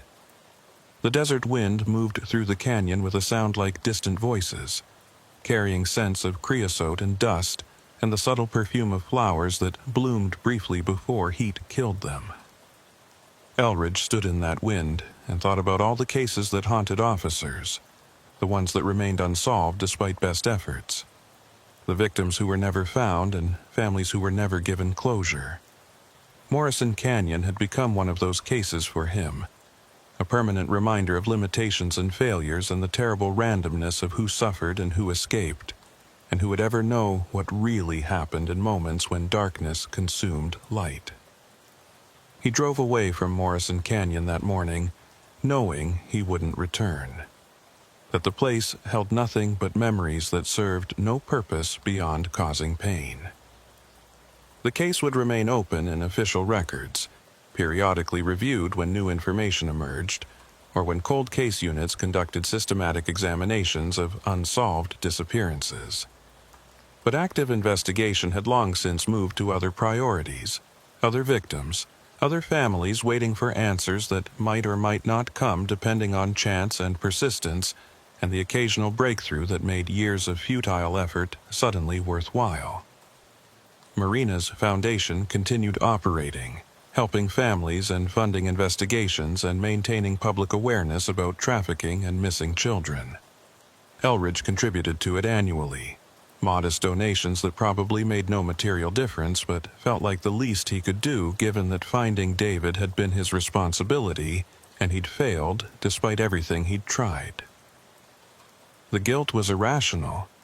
He'd followed procedures and made reasonable decisions and worked the case as thoroughly as resources allowed, but rationality didn't eliminate the feeling that somehow he should have done more, or seen connections sooner, or prevented the outcome through better choices at critical moments. The boundary roads continued their work of dividing and connecting, marking territories and enabling passage, creating the jurisdictional complexity that made the reservation both sovereign and vulnerable. Elridge patrolled those roads and enforced what laws he could, and knew that beyond his sight and beyond his authority things were happening that he could affect only marginally, if at all. It was the nature of the work, accepting limitations while maintaining effort. Understanding failure was inevitable, while refusing to let inevitability excuse inaction. Years accumulated, and David's case receded into the background of daily operations. Still present, but no longer commanding attention that newer tragedies demanded. Elridge wondered sometimes what had happened to the boy, whether his final moments had been terrified or mercifully brief, whether he'd understood what was happening or had died confused about why the adults around him were causing him harm. These thoughts served no investigative purpose, but arose unbidden during quiet moments when the mind wandered into territories that offered no comfort or resolution. The tent stains and the camp evidence and the shoe found years later remained in storage facilities, preserved against the possibility that future technology or investigative breakthroughs might extract information that current methods couldn't reveal. But storage was expensive and space was limited, and eventually decisions would be made about what to retain and what to dispose of, practical choices that would transform evidence into trash because resources couldn't be justified for cases where prospects of resolution had faded beyond realistic hope. Elridge carried Morrison Canyon with him into retirement, one of several cases that had marked his career with the permanent weight of unfinished business. He would see news reports about missing children and feel the old familiar tightness in his chest, the recognition that somewhere officers were beginning investigations that might end successfully or might join the growing collection of unsolved cases that represented failures both individual and systemic. He would hope those officers would be luckier or smarter or more thorough than he'd been, knowing that luck and intelligence and thoroughness sometimes weren't enough when confronting systems designed specifically to frustrate investigation and conceal truth. The desert kept its secrets with the patience of geological time, concealing beneath sand and rock the evidence of everything that happened within its boundaries. Somewhere in that vastness, David's story had ended. The details known only to those who'd caused it, and to whatever consciousness might persist beyond death, if such things existed beyond human need for meaning and justice. The living were left with fragments and questions, and the permanent wound of absence that time might scab over but would never truly heal. Marina grew old, waiting for news that never came, her foundation's work continuing even as she aged into someone who existed primarily through grief and dedication to ensuring other families didn't endure what she'd experienced. Elridge would see her occasionally at law enforcement conferences or charity events, and they would exchange the kind of careful conversation that people shared when connected by trauma too deep to discuss directly. She never asked whether he still thought about David, never needed to because the answer was obvious in the way he couldn't quite meet her eyes when they spoke. The Morrison Canyon camping area operated normally, hosting families and hikers who sought recreation in desert wilderness without knowing that their presence was made possible by tragedy that had occurred there. Life continued its work of covering wounds and moving forward because stopping meant death, and forward motion was the only option available to those who'd survived when others hadn't. And somewhere in the archives and evidence rooms and cold case files, David existed as paper and photographs and DNA samples, reduced to bureaucratic artifacts of a life that had been too brief and had ended too mysteriously to allow closure or peace.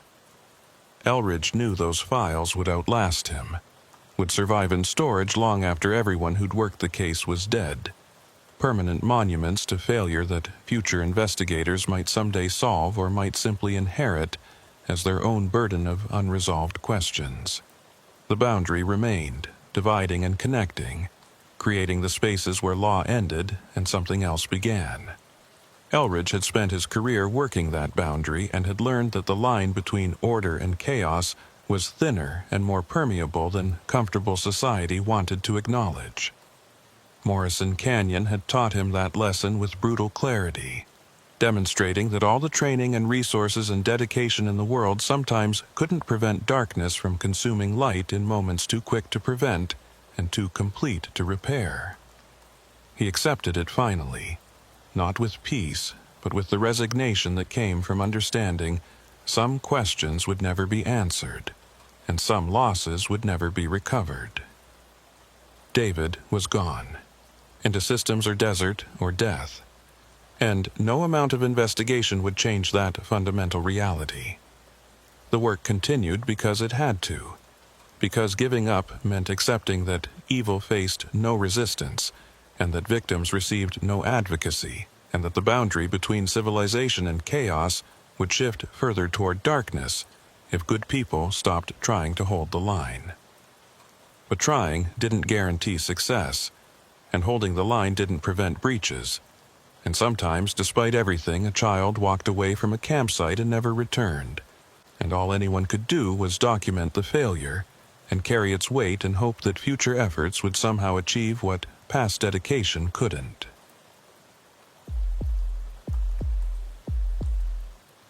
The rain had been falling for 3 days straight when Jonas Begay got the call about the body on Highway 17, a relentless autumn storm that turned the unpaved reservation roads into rivers of red mud and made travel dangerous even for vehicles equipped with proper tires and experienced drivers who understood how quickly conditions could deteriorate in the high country of western New Mexico.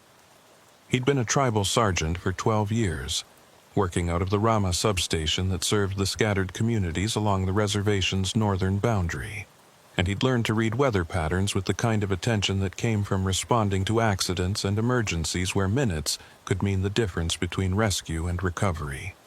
This storm had the feel of something that would last another day at minimum, possibly 2 if the system stalled over the mountains like the forecasters were predicting, and every hour it continued meant more roads becoming impassable and more areas being cut off from emergency services. The call came through dispatch just after 6 in the morning, early enough that Jonas was still at home drinking coffee and watching the rain sheet across his kitchen window in waves that obscured everything beyond 20 feet. The voice on the radio was Lucero, the night shift dispatcher who should have been heading home but was staying late because the day shift couldn't make it through flooded crossings to reach the station. She reported that a motorist had called in about what appeared to be a body lying in the roadway approximately 8 miles north of the Highway 53 junction, visible in headlights but positioned in a way that suggested it hadn't been there long because no other vehicles had reported it during the night despite regular traffic on that route. The caller had been too frightened to stop and investigate closely, had simply noted the location and continued driving until cell service was strong enough to make the report, a decision that Jonas understood even if it complicated the response because now they were working with second-hand information and approximate coordinates rather than confirmed details. He acknowledged the call and began the process of getting dressed in rain gear and gathering equipment that would be needed for whatever he found at the scene. The location was in his patrol sector, technically on reservation land but close enough to the boundary that jurisdiction would likely involve coordination with McKinley County Sheriff's Office if the incident proved to be serious. He radioed for backup, and was told that the nearest available unit was at least an hour away dealing with a stranded family whose vehicle had slid off a forest road into a drainage ditch. The isolation was typical of reservation policing in remote areas, where distances were measured in travel time rather than miles, and where single officers routinely handled situations that urban departments would assign multiple units to address. The drive to Highway 17 took 40 minutes. Longer than it should have under normal conditions, but reasonable, given the state of the roads and the visibility that was reduced to perhaps 30 yards, even with headlights and wipers working at maximum speed. Jonas drove with the careful attention that came from experience, watching for washouts and debris that could disable a vehicle or trap it in mud deep enough that extraction would require tow trucks that weren't available during weather like this. The landscape around him was invisible beyond the immediate road surface, the familiar landmarks and reference points erased by rain and low clouds that had settled into the valleys and refused to lift, despite the approaching sunrise that was happening somewhere above the cloud cover, but providing no useful illumination at ground level. Highway 17 was a two-lane road that connected several small communities and served as a primary route for residents accessing services in Grants and Gallup. It was paved but narrow, with steep drop-offs on one side where the terrain fell away toward creek beds that were probably raging with runoff from the sustained rainfall. Jonas slowed as he approached the reported location, scanning the roadway ahead for anything that might be a human form, or might be debris or an animal carcass that the caller had misidentified in the poor visibility and understandable stress of encountering something unexpected on a dark, rainy highway.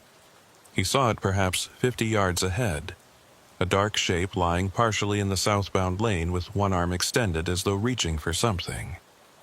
Even from distance and through rain-blurred windshield, the posture looked wrong in ways that suggested this was, indeed, a human body rather than some other explanation. Jonas activated his emergency lights and positioned his patrol truck to block the lane and provide some protection from traffic that might approach without seeing the obstruction in time to stop safely. He radioed his position and situation to dispatch, informing Lucero that he had a confirmed body and would be approaching on foot to assess the scene and determine what resources would be needed for proper investigation and recovery. The rain was cold when he stepped out of the truck, driven by wind that was gusting hard enough to make standing upright require conscious effort. Water ran down his face despite the hood of his rain jacket, and within seconds his pants were soaked from mid-thigh down where the jacket's protection ended. He approached the body carefully, scanning the surrounding area for any indication of how it had come to be here. Whether this was a pedestrian, struck by a vehicle, or someone who'd been placed here after dying elsewhere, or something more complicated that wouldn't be immediately obvious from external observation. The deceased was a man, probably in his late 20s or early 30s based on what Jonas could see of his face and hands. He was lying on his back with his head turned slightly to one side, wearing jeans and a flannel shirt that were completely soaked and plastered to his body by the rain. There were no obvious signs of vehicular impact, no tire marks on the body or clothing, and no visible trauma that would explain death from collision. What Jonas noticed immediately was the man's hands, both of which showed defensive wounds, cuts and abrasions on the palms and fingers that suggested he'd been trying to protect himself from something or someone shortly before death. He knelt beside the body despite the water pooling on the road surface, conducting the kind of preliminary examination that training required, even though he knew this was now a crime scene that would need proper forensic processing. The defensive wounds were recent, probably sustained within hours of death based on their appearance and the minimal bleeding that had occurred before the heart stopped pumping. There was bruising around the neck that was faint but visible, suggesting possible strangulation or compression of the throat, and when Jonas carefully lifted the shirt to check for additional trauma, he found what looked like a stab wound in the lower left abdomen, the kind of injury that would cause internal bleeding and death over a period of time rather than immediately. The rain was washing away evidence with every passing minute. Any blood that might have been on the road surface, or the body's clothing diluted and dispersed by water that was running in streams toward the drainage ditches.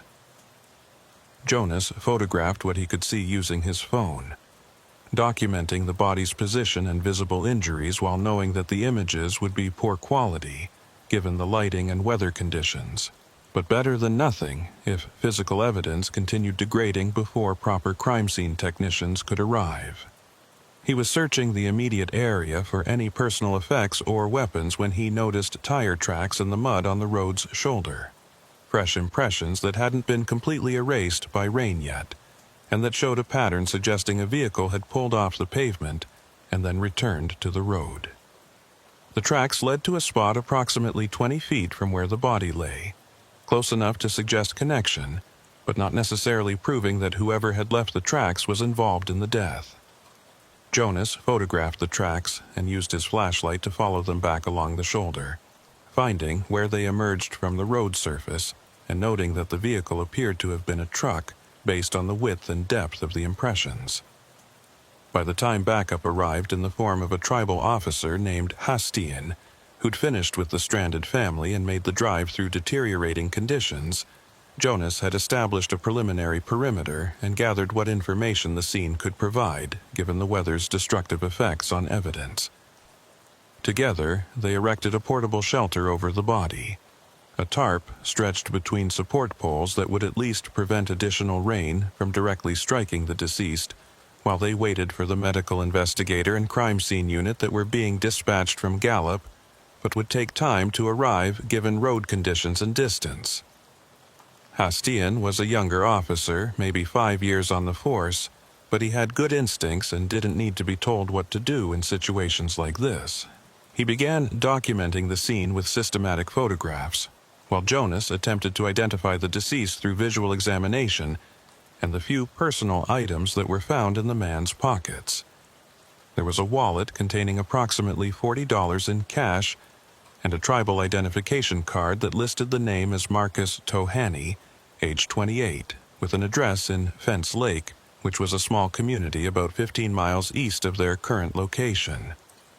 The discovery that the deceased was tribal member meant the investigation would remain primarily under tribal police jurisdiction rather than being handed off to county authorities, a detail that simplified some aspects of the case while complicating others, given the limited resources available to tribal law enforcement for major crime investigation.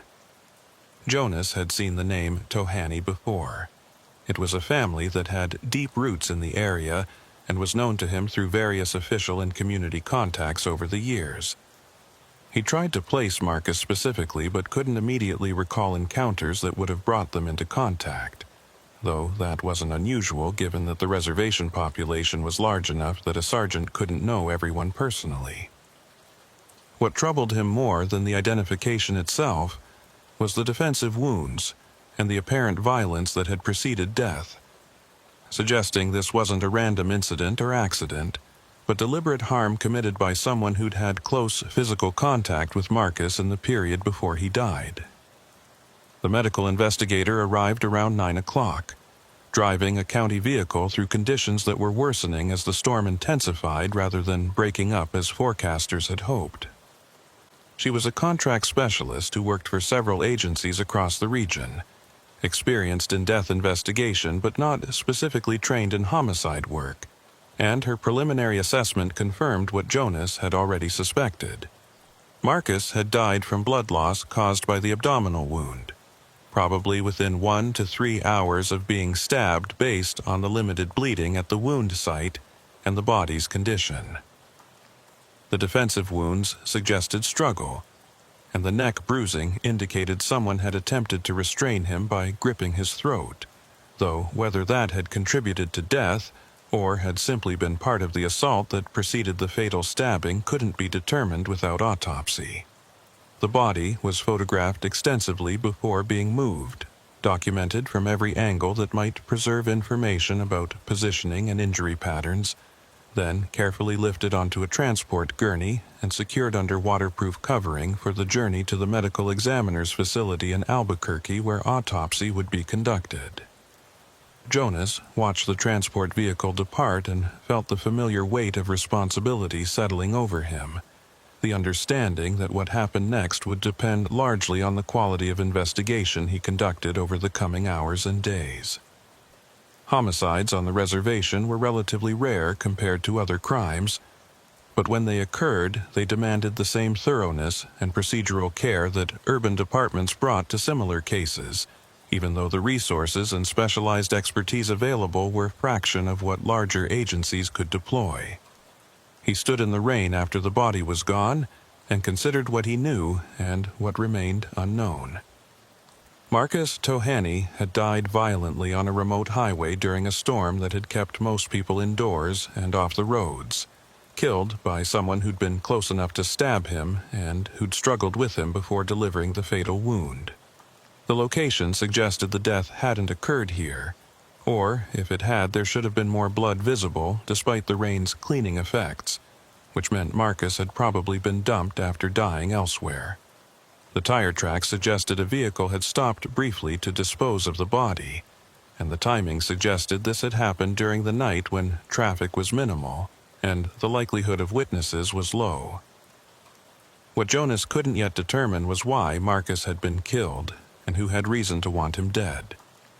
Those questions would require investigation that went beyond the physical crime scene, interviewing family and associates, and building a picture of Marcus's life that might reveal conflicts or relationships that had turned violent. It was the kind of work that required patience and careful attention to details that seemed insignificant initially but accumulated into patterns that eventually pointed toward suspects and motives. He drove toward Fence Lake through rain that showed no signs of letting up, the windshield wipers struggling to keep pace with water that was falling in sheets now rather than simple drops. The community was small, maybe 200 residents spread across an area that would be considered rural even by reservation standards, and finding Marcus's residence would require asking directions from locals who might or might not be willing to share information with law enforcement depending on their personal histories and relationships. Jonas had learned over 12 years that tribal policing required different approaches than what he'd been taught in the academy, that communities had their own systems of justice and authority that sometimes aligned with official law enforcement and sometimes operated in parallel or opposition, depending on circumstances and the specific individuals involved. The address on Marcus's identification led to a small house on the southern edge of Fence Lake, a modest structure that looked like it had been built in the 1970s and maintained adequately but not lavishly.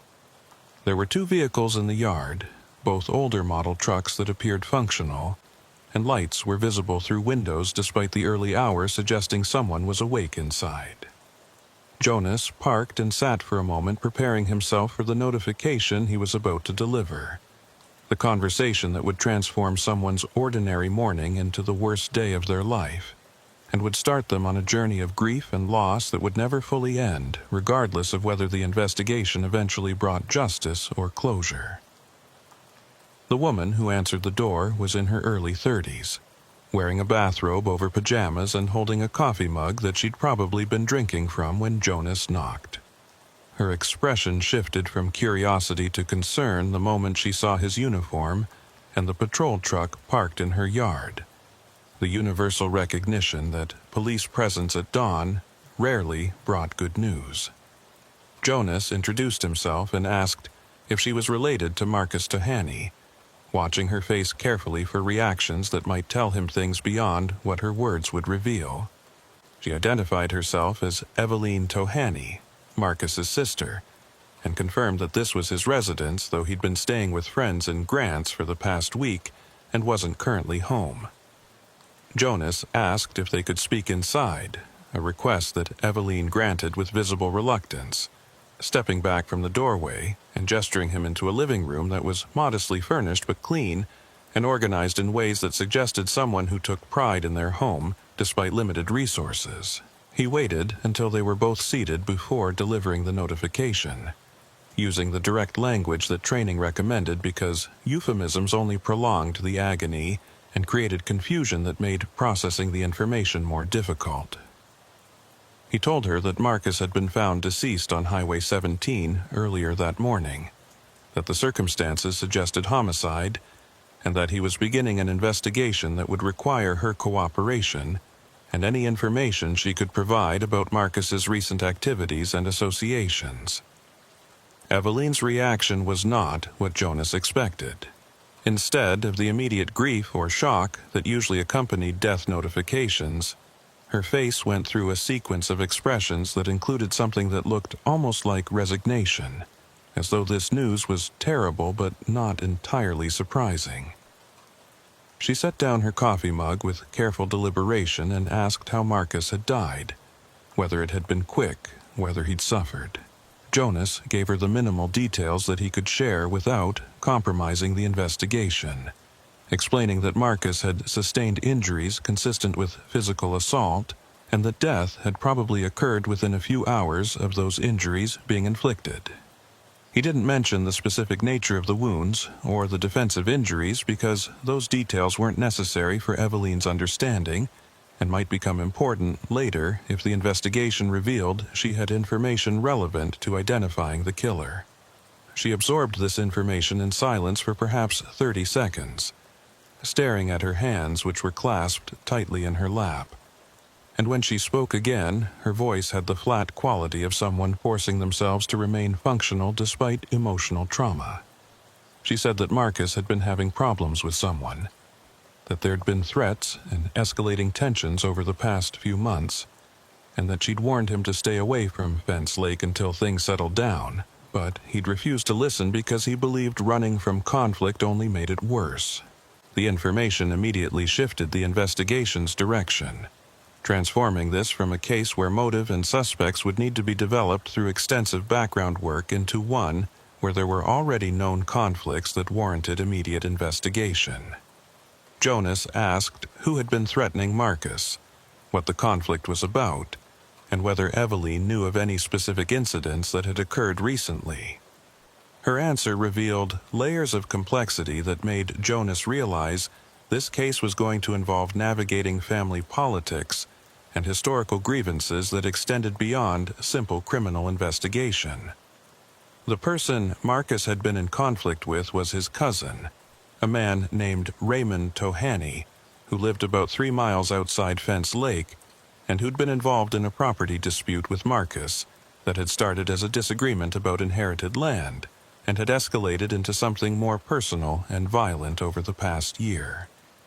The dispute centered on a parcel of land that had belonged to their grandfather, approximately 40 acres of grazing land that had never been formally divided among heirs after the old man died 15 years earlier. Marcus and Raymond had both used portions of the land for running cattle, operating under an informal arrangement that worked as long as both parties respected boundaries and maintained civility. But about 18 months ago, Raymond had begun claiming that the entire parcel should be his because he was the eldest grandson and because he'd been the one caring for their grandfather in his final years. Marcus had disputed this claim, arguing that inheritance should be divided equally among all grandchildren regardless of birth order or caregiving responsibilities, and the disagreement had progressed from verbal arguments to physical confrontations, to threats that had become increasingly explicit and concerning. Eveline explained that the tribal court had been involved, that there'd been hearings and mediation attempts, but that the case had stalled in bureaucratic processes that moved slowly and didn't address the immediate tensions between the two men. Marcus had filed for a protection order after Raymond showed up at his workplace in Grants and threatened him in front of witnesses, but the order had been granted only temporarily pending a full hearing that kept getting postponed due to scheduling conflicts and the court's backlog of cases. The most recent incident had occurred about 2 weeks earlier, when Marcus had gone to check on his cattle and found several of them shot dead, execution-style killings that appeared designed to send a message rather than serve any practical purpose. Jonas took detailed notes while Eveline spoke, documenting names and dates and the sequence of events that had led to the current situation. He asked whether Marcus had reported the cattle killings to tribal police, and Eveline confirmed that he had, that there was an open investigation though no charges had been filed, because proving who'd killed the animals was difficult without witnesses or physical evidence linking Raymond to the scene. The investigating officer had been someone from the Grants substation rather than Jonas's unit, which explained why he hadn't been aware of the ongoing conflict when he'd first identified Marcus at the highway scene. The information about Raymond immediately made him the primary suspect in Marcus's death, but Jonas knew that jumping to conclusions without proper investigation was how cases got compromised and prosecutions failed. He needed to establish Raymond's whereabouts during the relevant time period, needed to determine whether there was physical evidence linking him to the crime scene, needed to build a timeline and gather witness statements that would support charges if the evidence pointed in that direction. He asked Eveline whether she knew where Raymond had been the previous night, whether there'd been any recent contact between the cousins, and she said that Marcus had mentioned seeing Raymond's truck near the highway junction 2 days earlier, but hadn't spoken to him and had deliberately avoided any interaction. Jonas left Eveline with the victim advocate's contact information and a promise that he would keep her informed as the investigation progressed. Standard procedure that helped families cope with the immediate aftermath of loss, while also maintaining lines of communication that might prove useful if additional information needed to be gathered. He sat in his patrol truck for several minutes after leaving the house, organizing his thoughts and planning the next steps of an investigation that was already revealing itself to be more complicated than a simple homicide. Family disputes were always difficult to investigate because they involved relationships and histories that outsiders couldn't fully understand, and because witnesses were often reluctant to provide information that might incriminate relatives regardless of what crimes had been committed. The drive to Raymond Tohaney's property took him along muddy roads that were deteriorating rapidly as the rain continued its relentless assault on surfaces that were never designed to handle this much water for this long. Jonas drove carefully, aware that getting stuck would not only delay the investigation but would also put him in a vulnerable position if Raymond proved to be dangerous or uncooperative. The property appeared through the rain as a cluster of buildings arranged around a central yard, a main house that looked relatively new and well-maintained, several outbuildings that appeared to be used for equipment storage, and a corral area where cattle were visible, standing in mud and rain, looking miserable. Raymond's truck was parked near the house, a newer model Ford that matched the description Eveline had provided, and that showed mud on the tires and wheel wells consistent with recent travel on unpaved roads. Jonas parked his patrol vehicle in a position that would allow quick departure if necessary and approached the house with the heightened awareness that came from knowing he was about to confront a potential murder suspect who had history of violence and who might react unpredictably to law enforcement presence. He knocked on the door and waited, noting the security camera mounted above the entrance and the reinforced door frame that suggested someone concerned about home security or possibly about law enforcement entry. Raymond answered after perhaps 30 seconds, a man in his late 30s with the solid build of someone who did physical labor regularly, and the wary expression of someone who'd had enough interactions with police to know that their presence rarely meant anything good. Jonas identified himself and explained that he was investigating Marcus Tohaney's death, watching Raymond's face carefully for reactions that might indicate guilt or foreknowledge. What he saw was complex, a flash of something that could have been surprise or could have been carefully performed simulation of surprise, followed by a neutral mask that revealed nothing about what Raymond was actually thinking or feeling. Jonas asked where Raymond had been the previous night, framing the question as routine rather than accusatory despite the fact that they both understood this was an alibi check. Raymond said he'd been home alone, that he'd spent the evening working on equipment repairs in one of his outbuildings and had gone to bed around 10 o'clock, sleeping through the night and waking at his usual time around 5:30. It was an alibi that couldn't be easily verified or disproved. The kind of statement that people gave when they either had nothing to hide or were smart enough to avoid claims that could be checked and potentially contradicted. Jonas asked whether Raymond owned any knives or bladed weapons, and saw the first real emotion cross the man's face, a tightening around the eyes that suggested Raymond understood the question's implications and didn't like where this conversation was heading. He said he had several knives, that anyone who worked with cattle and equipment owned cutting tools, and that Jonas was welcome to look at them if he had warrant authorizing search of the property. The response was legally correct, but also evasive, neither confirming nor denying anything specific while asserting rights that would require Jonas to either develop probable cause for warrant or abandon that line of inquiry. The conversation continued for another 10 minutes, Jonas asking questions about Raymond's relationship with Marcus and the property dispute and the recent cattle killings.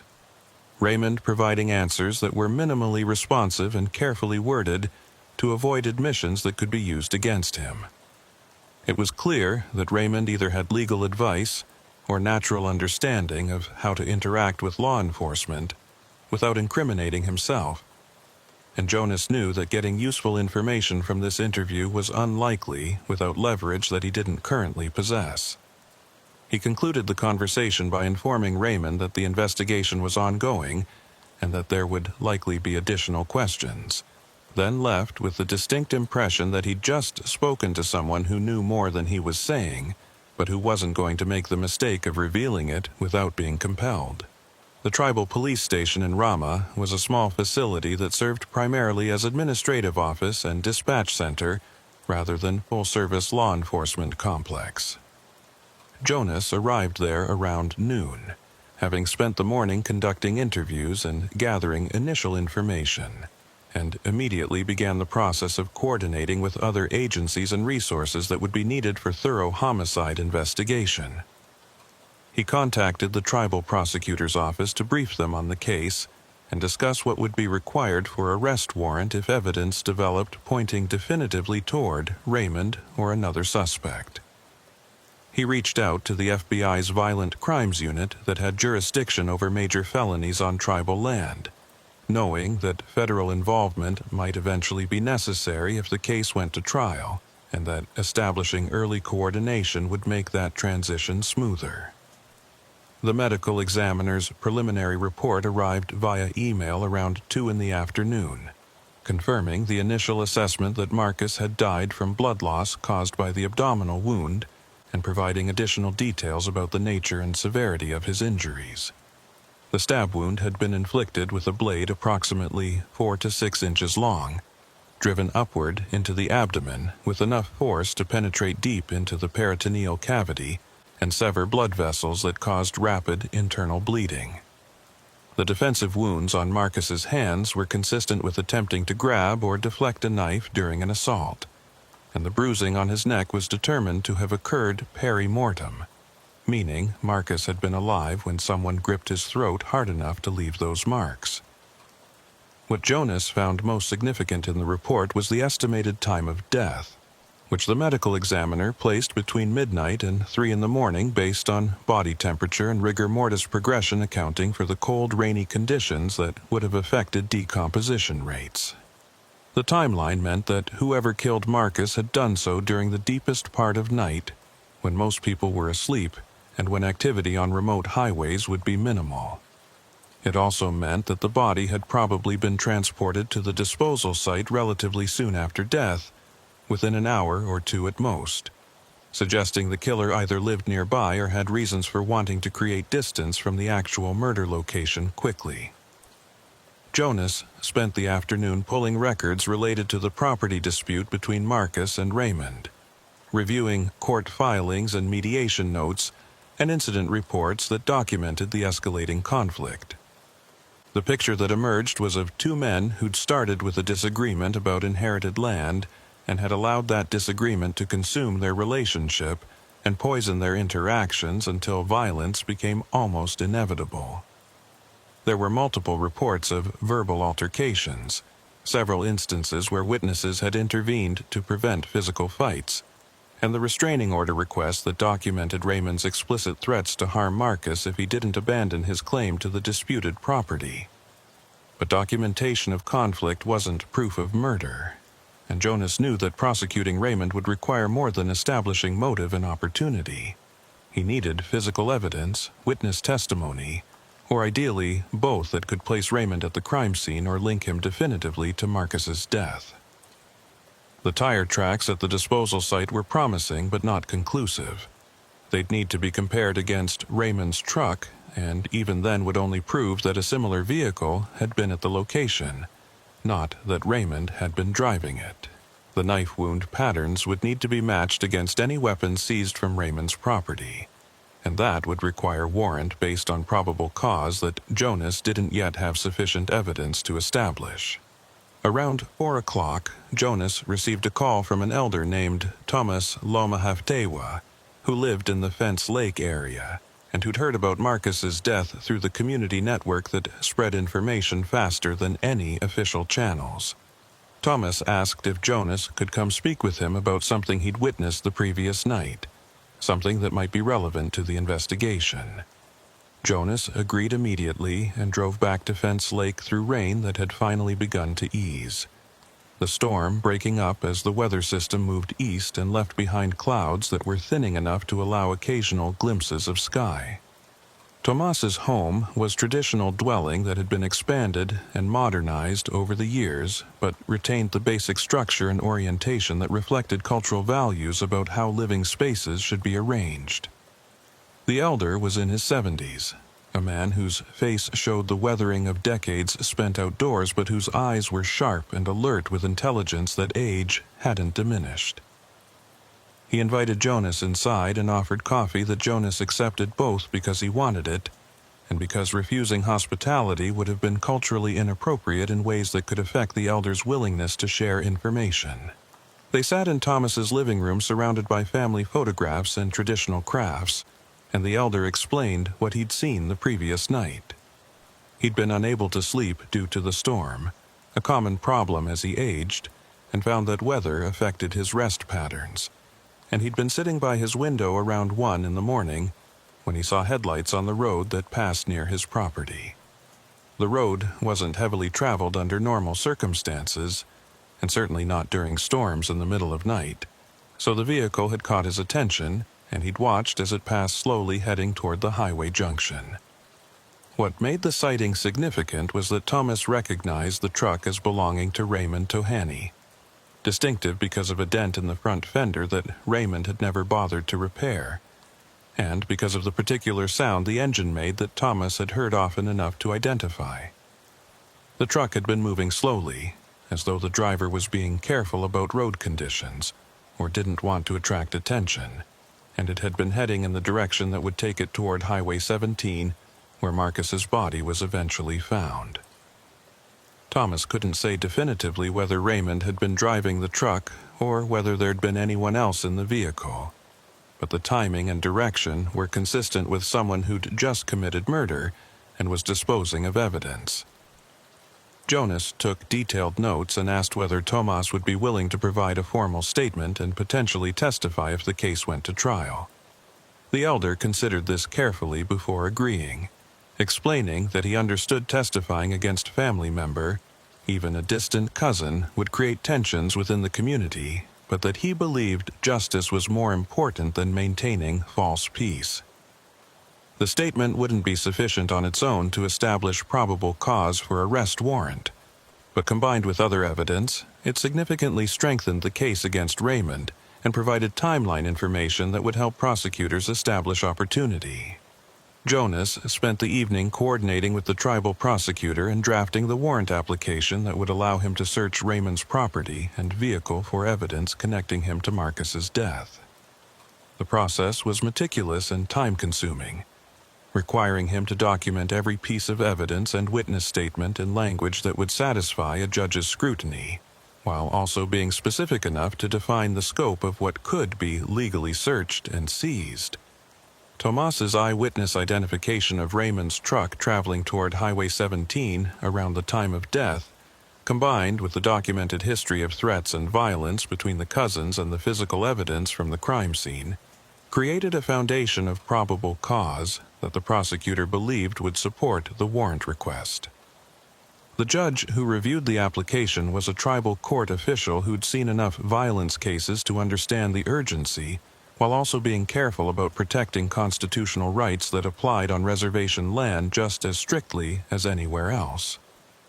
She approved the warrant around 10 o'clock that evening, with specific limitations about what could be searched and what items could be seized, emphasizing that the authorization extended only to evidence directly related to Marcus's homicide and didn't provide general permission to search for unrelated contraband or violations. Jonas accepted the restrictions, understanding that proper procedure now would prevent defense challenges later if the case proceeded to prosecution and trial. He assembled a team consisting of himself, 2 other tribal officers, and a crime scene technician who'd driven up from Albuquerque specifically for this search. They gathered at the tribal police station around midnight to review the warrant and plan the approach, discussing how they'd secure the property and conduct the search safely while preserving evidence and maintaining proper documentation. The decision was made to execute the warrant at first light rather than during darkness, both because visibility would be better for evidence collection and because approaching during daylight hours reduced the likelihood of confrontation that could turn violent if Raymond felt threatened or trapped. The storm had finally broken completely by the time they drove toward Raymond's property, just after 6 in the morning, the sky clearing to reveal stars that were fading as dawn approached from the east.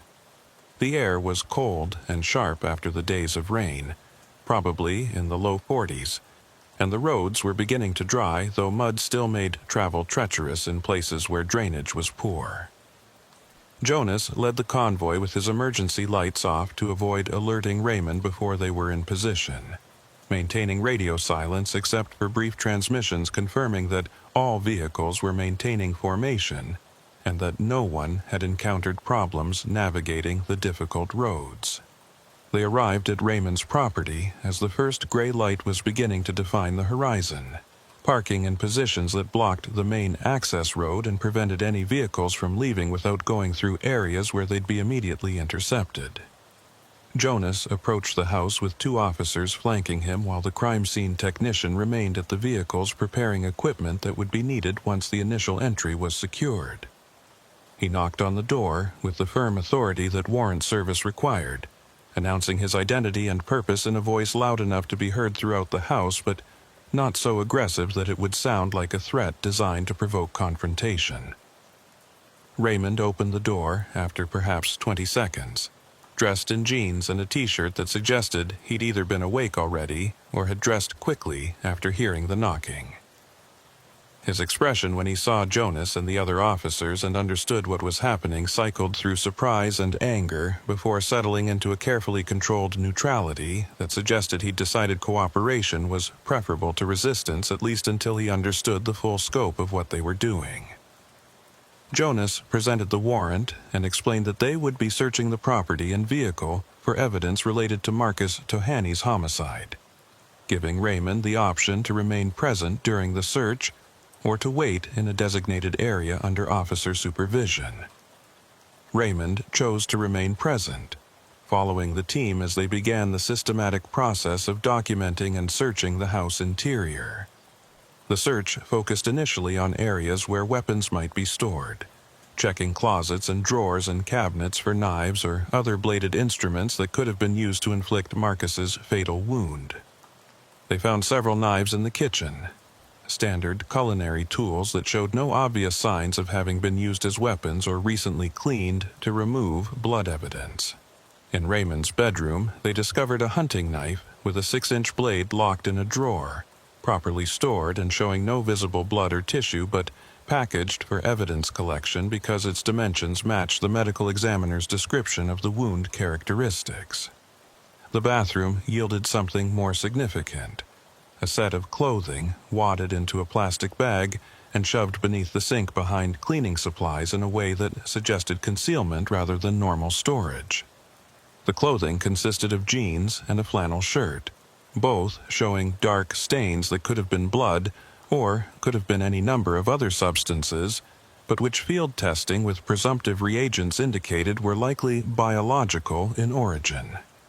The items were photographed in place before being carefully removed and packaged for laboratory analysis that would determine whether the stains were actually blood, and if so, whether they matched Marcus's DNA profile. Raymond's demeanor changed when the clothing was discovered, the careful neutrality replaced by visible tension that suggested he understood the implications of what investigators had found. He didn't speak or volunteer any explanations, exercising his right to silence in ways that were legally protected, but which also created inferences that prosecutors would later use to argue consciousness of guilt. Jonas noted the reaction without commenting, focusing on maintaining proper procedure and documentation rather than attempting to elicit statements that Raymond would likely refuse to provide without attorney present.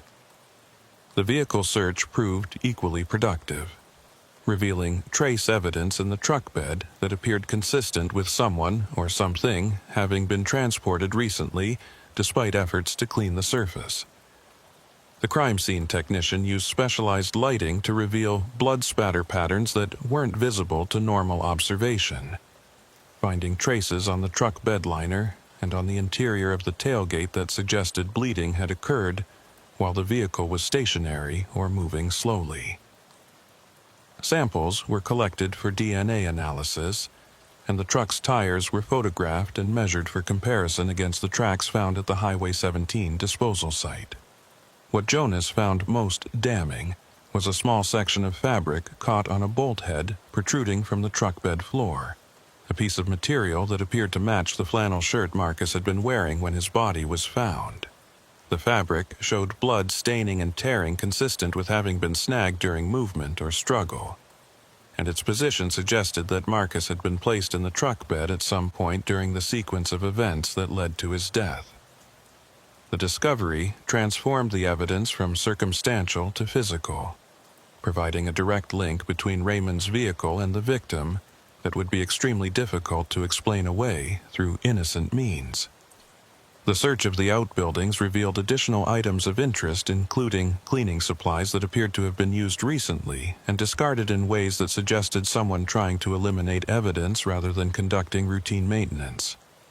There were paper towels and rags showing blood-like stains in a trash container, and empty bottles of bleach and hydrogen peroxide that could have been used to clean surfaces or remove biological traces from clothing and equipment. Each item was documented and collected, building a comprehensive evidence package that would allow prosecutors to construct a timeline and narrative of what had occurred on the night Marcus died. By the time the search concluded around noon, Jonas had accumulated enough physical evidence to support arrest in addition to the warrant for search. He contacted the prosecutor who reviewed the findings and authorized immediate arrest on charges of first-degree murder, a decision that reflected confidence that the evidence would support prosecution through trial despite whatever defenses Raymond's attorneys might eventually construct. Jonas read Raymond his rights and placed him in custody, noting that the suspect remained silent throughout the process and showed no visible emotional response beyond a tightening of his jaw muscles that suggested he was working hard to maintain composure. The drive to the detention facility in Grants took approximately 40 minutes, with Raymond secured in the patrol vehicle's rear compartment, and Jonas maintaining professional distance while also watching for any signs that the prisoner might attempt escape or self-harm.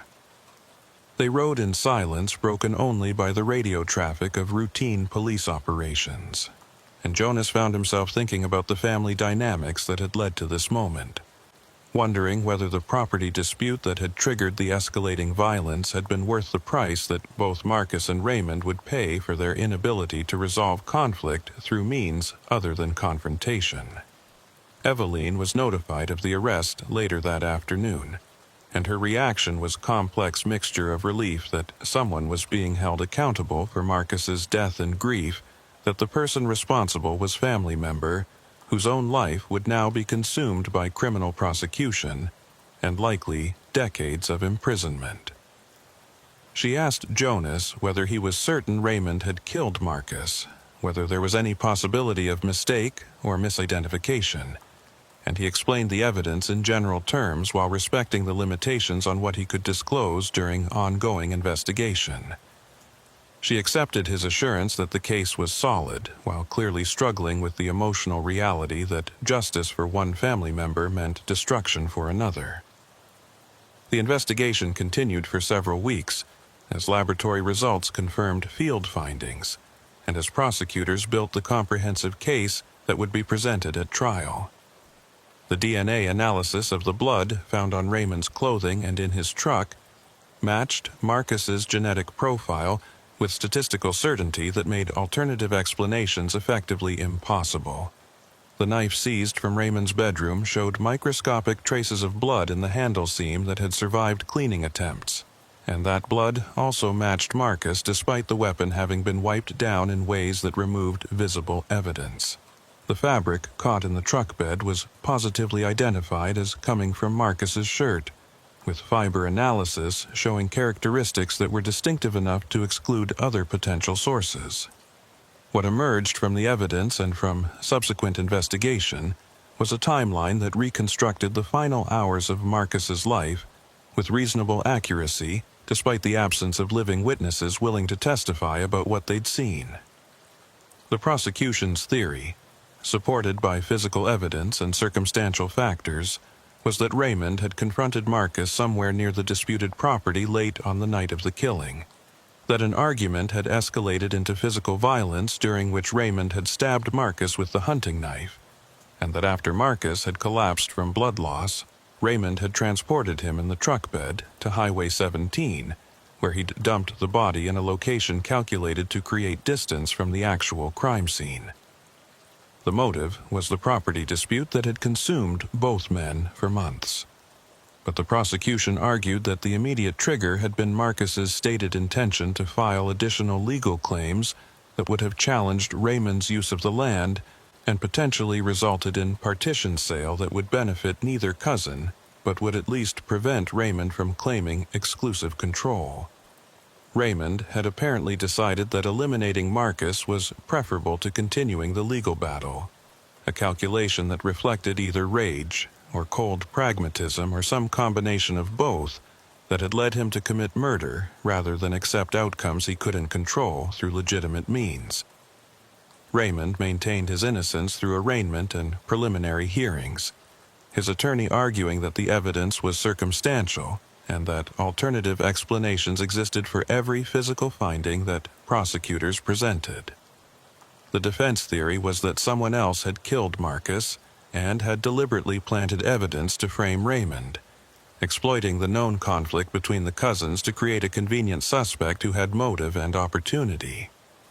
It was the kind of defense that created reasonable doubt in some cases, but the sheer volume and consistency of physical evidence made it difficult to construct credible alternative narratives that would explain why Raymond's truck contained Marcus's blood and why Raymond's clothing showed evidence of close contact with the bleeding victim. The trial was scheduled for the following spring, delayed by procedural motions and discovery disputes and the normal grinding slowness of justice systems that prioritized thoroughness over speed. Jonas would be a primary witness, expected to testify about the investigation and the evidence collection and the circumstances that had led to Raymond's arrest. He spent time preparing with prosecutors, reviewing his reports and refreshing his memory about details that would be challenged during cross-examination by defense attorneys looking for any inconsistency or gap that could be exploited to create doubt about the case's strength. But trials were months away, and investigations continued into present tense, and Jonas found himself thinking about aspects of the case that troubled him in ways that had nothing to do with evidence or legal procedure.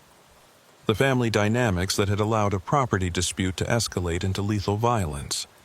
The community knowledge of escalating tensions that hadn't translated into effective intervention before tragedy occurred. The way that formal legal systems had failed to resolve conflict peacefully, and had instead provided a slow-moving backdrop against which personal grievances had intensified until violence became someone's chosen solution. He visited Thomas several times in the months following Raymond's arrest, partly to maintain contact with a crucial witness, but also because the elder's perspective on the case and its implications for the community provided insights that Jonas couldn't get from official sources. Thomas spoke about the history of the Tohani family, about how the grandfather whose land had sparked the dispute had been a man who'd valued family unity above individual gain, and who would have been devastated to know that his death had created divisions that led to one grandson killing another. The elder emphasized that while Raymond needed to face justice for what he'd done, the community also needed to examine how they'd allowed the situation to deteriorate to the point where murder became a possible outcome that no one had effectively prevented. The conversations left Jonas thinking about the limitations of law enforcement in addressing root causes of violence, the way that police could respond to crimes after they occurred, but struggled to prevent them when prevention required addressing social and economic factors that were beyond the scope of badges and authority. The property dispute that had killed Marcus and would imprison Raymond was itself a symptom of larger issues about inheritance and land use and family communication that no amount of policing could solve, but which created conditions where conflicts became lethal when they might have been resolved through other means if different supports and systems had been available. Eveline moved away from Fence Lake several months after Marcus's death, unable to continue living in a community where everywhere she looked reminded her of her brother, and where family gatherings were now fractured by the reality that one cousin had killed another, and that choosing sides meant betraying someone regardless of where loyalties fell. She stayed in contact with Jonas occasionally, brief emails updating him on her life and asking about the case's progress, and he provided what information he could while respecting the restrictions on discussing ongoing prosecutions. Her grief was complicated by anger and confusion about how the situation had been allowed to reach the point it had, and Jonas had no answers that would satisfy her need to understand why intervention had come too late to save Marcus. The disputed property remained unused, neither family faction willing to work the land that had cost Marcus his life and that had destroyed Raymond's future. It sat empty through seasons of growth and dormancy, grass growing tall and cattle fencing deteriorating from lack of maintenance, a physical monument to the cost of conflict that couldn't be resolved through compromise or communication. Thomas mentioned during one of their conversations that some in the community wanted the land donated to collective use, transformed from source of division into resource that could benefit everyone, and serve as memorial to the importance of choosing peace over possession. Jonas drove past the property sometimes during patrols, looking at the empty acres and thinking about the chain of decisions and circumstances that had led two men to value control of this particular piece of earth more than they valued family relationships or their own futures. The land itself was unremarkable, decent grazing with adequate water access, but nothing exceptional that would justify the intensity of conflict it had generated. What made it valuable was the symbolic importance that the cousins had invested in it, the way it had become proxy for deeper issues about respect and recognition and family hierarchy that might have been negotiated peacefully if either man had been willing to back down before pride became more important than survival. The case file grew thick with supplementary reports and witness statements and expert analyses, hundreds of pages documenting investigation that had been thorough and professional, and had produced results that would likely lead to conviction and lengthy incarceration. Jonas kept a copy on his desk and reviewed it periodically, not because he needed to refresh his memory for testimony, but because it represented something about the nature of his work that he was still processing years into his career. The understanding that solving crimes was necessary but insufficient, that justice for individuals didn't address systemic problems, and that every case file represented failures that extended beyond the specific criminal acts documented in official language. He thought about Marcus sometimes, about the young man who'd refused to abandon his claim to inherited property despite threats and escalating violence, wondering whether that stubbornness reflected courage or foolishness, or simply inability to imagine that family conflict could actually turn lethal.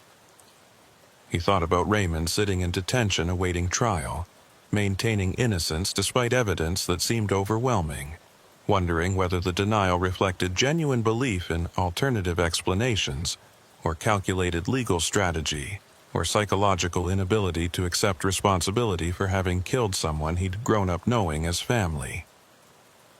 The rain returned the following autumn, another extended storm system that turned roads to mud and made travel dangerous, and created the same conditions that had existed when Marcus's body had been found on Highway 17. Jonas responded to accidents and conducted welfare checks and maintained patrols through weather that made every task more difficult. And he thought about how the landscape shaped the work, and the work shaped the people who did it. The isolation and difficult conditions, and the way that help was always far away. And you learned to handle situations alone because backup might not arrive for hours if it arrived at all. Tomas passed away that winter. Old age and accumulated health problems finally overwhelming a constitution that had endured decades of hard living and weather extremes. Jonas attended the funeral and listened to speeches about the elder's life and contributions, and he thought about the witness statement that Thomas had provided, despite knowing it would create tensions within his community. The courage required to testify against a family member, even when that testimony served justice. The way that doing right things often came with social costs that couldn't be avoided or minimized, regardless of how carefully you proceeded. The trial, when it finally occurred, resulted in conviction on first-degree murder charges, the jury deliberating for less than a day before returning a verdict that reflected their assessment that evidence was overwhelming, and that defense theories about alternative perpetrators were not credible, given the physical and testimonial proof presented. Raymond was sentenced to life imprisonment with possibility of parole after 30 years, a term that meant he would be elderly if he ever regained freedom, and that effectively ended the life he'd known in exchange for the few minutes of violence that had killed Marcus. Jonas testified for several hours during the trial, walking prosecutors and jury through the investigation step by step and explaining the significance of evidence that had been collected and analyzed. Defense attorneys challenged his procedures and conclusions, looking for gaps or inconsistencies that might create reasonable doubt, but the investigation had been thorough enough that their attacks found little purchase. He left the courthouse after his testimony concluded, feeling the familiar emptiness that came from completing major cases, the understanding that justice had been served according to legal definitions, but that the human cost remained uncounted in official tallies. Eveline attended the trial and watched as Raymond was convicted and sentenced, her face showing no satisfaction or triumph, but only the exhausted sadness of someone who'd lost a brother to violence, and now watched another family member consumed by consequences of that violence. She and Jonas spoke briefly in the courthouse hallway afterward, neither finding words adequate to the situation, and then she left to return to whatever life she'd built in the years since Marcus's death. The years accumulated, and the case receded into the background of Jonas's career, still present in files and memories, but no longer commanding daily attention as new investigations demanded response to fresh tragedies and crimes.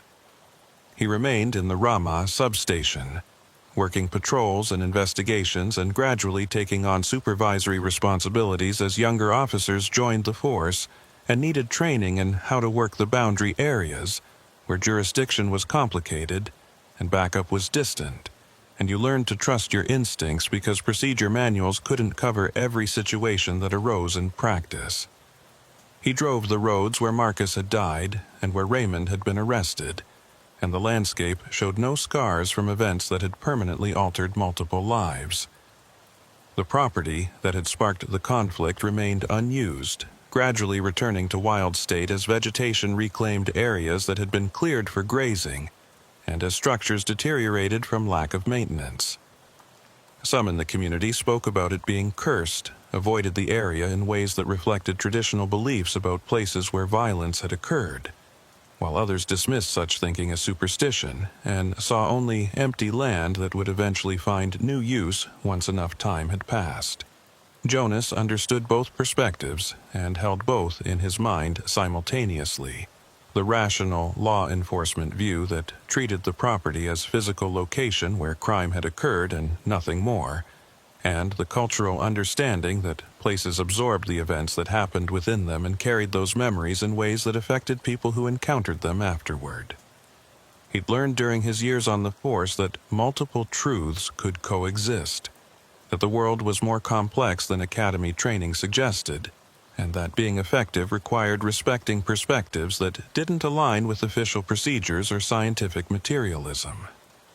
The rain came again each autumn, turning roads to mud and creating conditions where travel was dangerous and where bodies could be found in locations where they'd been dumped during darkness by people who thought weather would conceal evidence of their crimes. Jonas responded to each call and worked each case and maintained the careful documentation and thorough investigation that separated successful prosecutions from unsolved files. And he carried with him the knowledge that every case represented failures that extended beyond individual acts of violence to include the systems and circumstances that made such violence possible. He never forgot Marcus or Raymond or the property dispute that had escalated into murder. Never stopped thinking about whether different interventions at earlier points might have prevented the tragedy, or whether the outcome had been inevitable once pride and stubbornness had created conditions where neither man could back down without losing face. The questions had no definitive answers, existed in the realm of speculation rather than evidence, but they shaped how Jonas approached subsequent cases and how he thought about his role in preventing violence rather than simply responding to it after the fact.